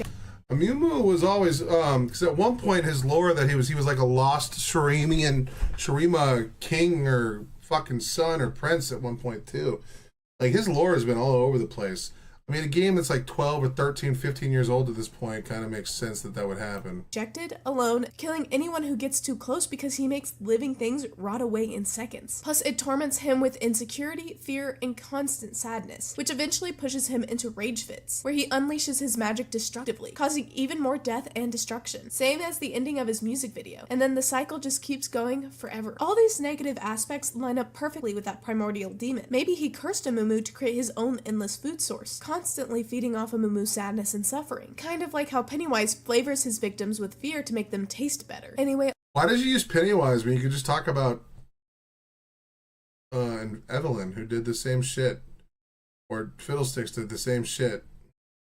Like Evelyn, like the reason why. Wait, what is this game? It's League of Legends, and the League of Legends universe, because it's starting to expand to other games. Like the League of Legends lore and like surrounding information is really cool. Like this is from a music video called The Sad Mummy that came out when I started going really hard at League of Legends the first time. I love the book. All we really know about this demon, aside from representing primordial depression, is that he's reclusive. Maybe he's always hiding in something, never fully showing himself, but still interacting with the world around him. What if he's even inside Amumu himself? We really don't know why he's so withdrawn, but it's probably it wouldn't be the first time that they added a demon to one of the characters. Initially, they would kind of rework the lore to say that the demon that inhibits Tibbers is like Dumma Gore. I can't remember what his name is, but like he's like the demon of fire. And that's kind of like why Tibbers can turn into like this big monstrosity. Holy fuck, words. Probably just a part of his nature as the demon of depression. But hey, here's me going off the rails a little bit. What if he can split depression like Hentengu from Demon Slayer splits emotions? Except in this case, the primordial would split into the actual symptoms of depression. I mean, it's just speculation, but still, that would be wild. Guess we'll just have to wait and see. My right arm is a lot stronger than my left arm. If you look at the champions from Freljord, you'll see that most of them have already gone through a rework. Ashe, Sejuani, Trundle, even Udyr, which was one of the hardest ones because how many forms he has. And out of the champs that are still missing, the most interesting and most likely to get one are Trinda and Anivia. Just look at the spotlight. Fuck, dude, I love Tryndamere so much, but he does need at least a visual update. Holy fuck. Sorry, I'm still in and out right now. So yeah, AFK once again. Do what you need to do, girl. I respect that you're here. Models of both of them, and you'll notice their designs haven't really changed at all. It's basically just small visual tweaks, new icons, and some updated effects, kind of like what happened with Amumu. But so you don't think I'm guessing here, let me give you some solid proof that these two are on Riot's radar. Let's start with Trinda. He's actually been a part of the community polls before, those update votes that Riot used to do. On the other hand, when it comes to Anivia, the reason would be how big her role is in the lore. I mean, she's the protector spirit of Freljord. She's literally sacrificed herself to save the region. She blessed the Yetis and gave them ability to wield true ice, and she's destined to be reborn to fight alongside the tribes when the Watchers finally return. Then you take her in-game model and compare it to her siblings. Not only does it fail to give off the same imposing vibe, honestly looks goofy, straight up like a Also, her fucking voice, her VO is dog shit, dude. Like, we need to, like, could you imagine giving Anivia more lore lines with Ornn and Volibear that are both very interesting and awesome characters, and make her voice sound more mythical and like ancient? That would be sick. Frozen chicken. And just so you know, Freljord, just like Shurima, is packed with major upcoming events. After all, Kai'Sa is traveling there to learn the truth about the Watchers, especially after she kinda unofficially teamed up with Bel'Veth to find a way to destroy them. And here's the kicker. The Song of Nunu game literally ends with the return of the Watchers. And yeah, guys, the game is considered canon, even though the story has a bunch of random plot holes that don't make much sense, which I'll break down in another video later on. Now we'll just have to see if Riot actually has the guts to move forward from there, instead of ignoring the return of the Watchers, or even worse, trying to shove it into the retcon they made ever since they set Arcane as the main canon line. I always have to guard the rock. In the magical land of the Yordles, I think there are two big names that could totally get a rework. Well, I mean, I'm pretty sure Lulu would just be an ASU and Corki needs a lot of love, so that one kind of tracks. Again, though, very disingenuous that you like labeled this as reworks that you knew were coming when this is all just your speculation out of sight of the very first one. That's cool, I guess. Corki has literally nothing that actually shows he's a Yordle. Back in the day, a lot of people thought he was just some tiny dude stuck inside an airplane. On the other hand, Lulu, even though she was released way later, ended up with a model that's, well, yeah, the picture pretty much speaks for itself. But let's God damn! Let's move on. If I'm not mistaken, in the 10-year anniversary video, they showed an artist working on Lulu's design. A lot of people took that as confirmation that Lulu's model was getting updated. And then later, Riot even mentioned some kind of secret rework that got put on hold. But in the end, I think that was actually about Victor, not Lulu. So then, what does that image even mean? Honestly, I have no clue. I even tried checking Lulu's skins in Wild Rift to compare, or looking at that Yordle cinematic. But yeah, it all went nowhere. What we do know for sure, though, is that during the Bandle City season, one of these two is definitely getting picked. You are null and void. Cho, Kog'Maw, Kassadin, and Malzahar from the Void. Man, this one's tough. There are a lot of Void champions that are just trash. We've got Cho'Gath, Kog'Maw, Kassadin, and Malzahar in this fight. Out of them, only Kog'Maw, if I'm not mistaken, has actually shown up in polls before as a candidate for a rework. It could be Kassadin though, since Kai'Sa now know he's alive, and he's probably going to play a big role in the battle that's coming. They even updated his splash art, which looks pretty dope, but when you compare it to his in-game model, that doesn't make any sense. A bunch of missing details, other stuff looks different, and on top of that, his voice lines are super outdated. But that's just looking at it from a lore perspective. When it comes to gameplay, the one who deserves it the most is definitely Kog'Maw. And honestly, I think he's the one with the best shot of actually getting it. We will kill your enemies. That will be fun. If Victor was the surprise rework from Zaun, then honestly, Piltover's rework should be Orianna. Dude, everything about Orianna was already messed up, because her voice lines are still from the very first lore, where she was literally a robot built by a grieving father who lost his daughter. Yeah, but we should also put Blitzcrank into that, dude. Blitzcrank needs at least an ASU, dude. Like, come on, bro. Bring us Model up to date and give him some voice lines that aren't "I will destroy." In a tragic way. The girl had a talent for dancing, but she was obsessed with becoming a champion in League back when the Institute of War was still a thing. But during one of those simulations, something went wrong with the turret on Summoner's Rift. It bugged out, kept attacking her non-stop. Eventually, her body just stopped moving. In the second lore, Orianna was actually human, but parts of her body kept getting replaced because of her health condition. In the end, she even transplanted her own heart to save her father. Now, in the third version, according to Arcane, she was Singed's dead daughter. And if we put together all of her scenes, what do we get? Like 1 or 2 minutes of screen time. Still, even with so little, she was basically the holy grail Singed has been chasing his whole life, and he actually pulled it off. In Arcane, he was the only one who walked away with a super happy ending. The guy almost destroyed Piltover and Zaun just to achieve his greatest goal. And that brings up an interesting theory that Necrit mentioned in one of his videos, analyzing secrets and details from Arcane Season 2. According to him, maybe it wasn't even Orianna who came back to life, but Skye, Victor's assistant. Remember, her consciousness was saved inside the Hex Core. She was still there with Victor, kinda in a transcendental vibe. At the end, when Victor decides to transcend his form and says goodbye, Skye basically gets erased. But in that exact same scene, we see some kind of orange fluid being drained into a tank, and interestingly enough, it was the same orange shade as the substance Singed was injecting into the preservation chamber where Orianna's body was. In that part, Singed even started the blood transfusion from Warwick into Victor, so it makes total sense that he worked on that substance and later used it on Orianna, which would explain how she came back to life in a body altered by Arcane. So maybe what we really have is a fusion between Skye's mind and Orianna's preserved memories inside her brain. By the way, the image right here shows her appearance in more detail, because at the end of Arcane, we at most get a shot of her from the back and her reflection in the mirror. As you can tell, the character's not gonna have the look or a height of a grown woman in her 20s or 30s anymore. It is more like a teenager, maybe even a preteen, I don't know. And this Orianna concept in Arcane shows us that she already had a mechanical body back when she was dead. That's because Singed had to keep modifying his own body thanks to his flesh rotting away and his organs failing. Honestly, I think more than 50% of Orianna's body had already been replaced with mechanisms. It's pretty likely that the only organic parts left were her head and maybe even a small part of her torso. Anyway, it might not be in 2026 or 2027 when we get Orianna's rework, but it's basically one of the ones that's already confirmed. And of course, the whole vibe is going to follow Arcane's style, looking kind of like this. Already there.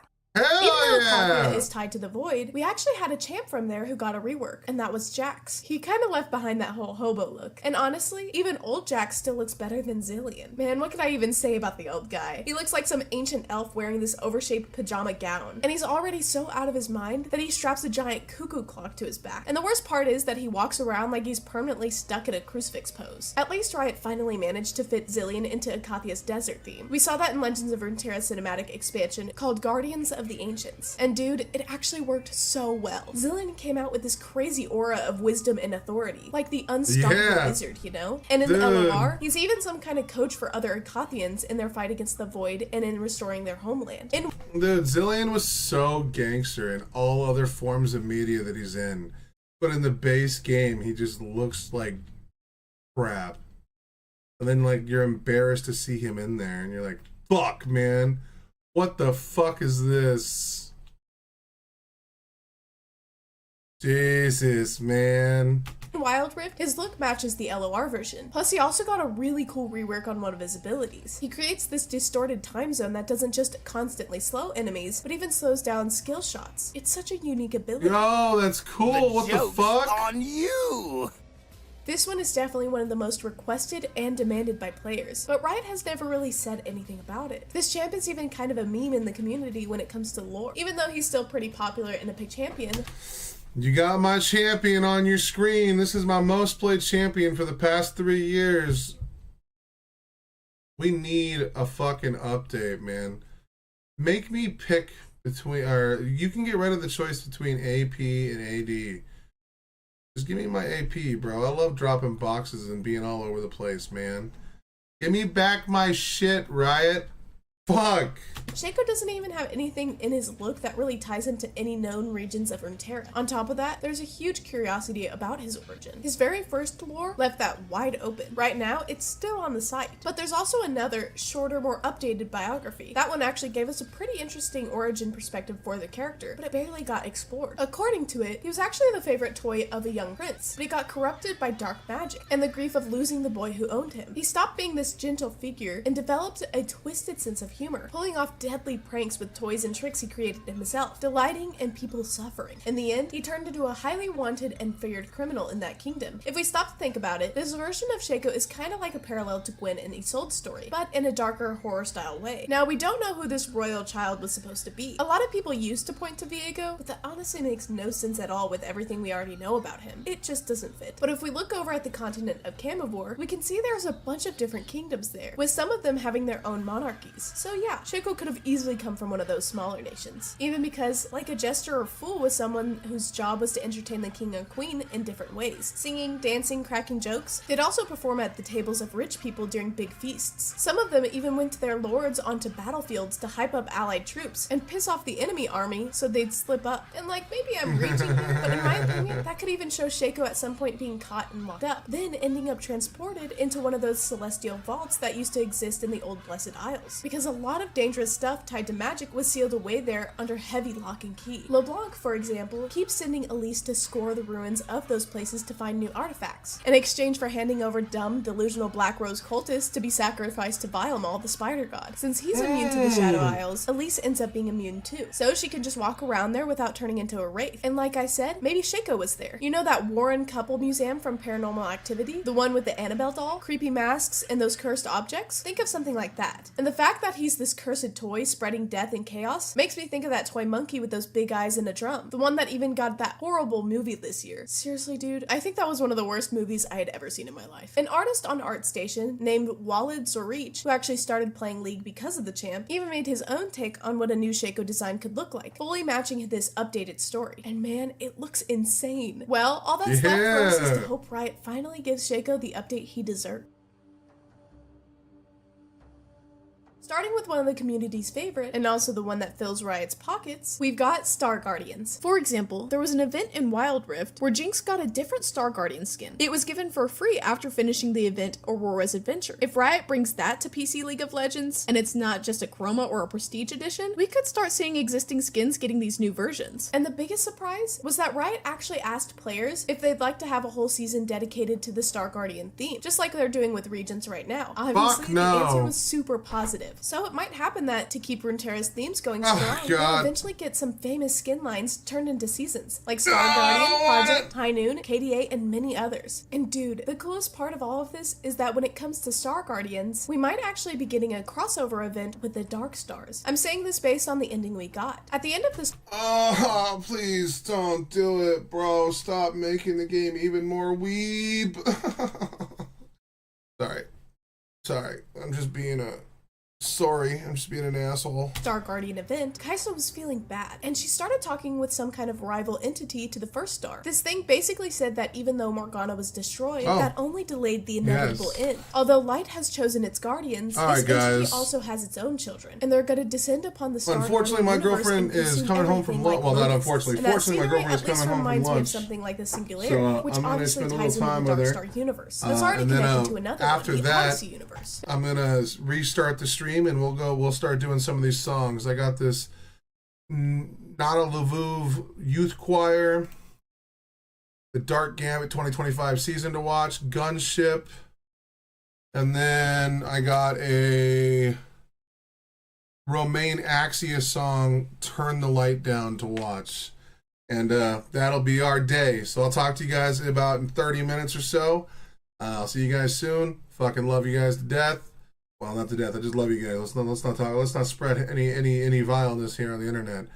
But I'll talk to you guys very soon. Much love.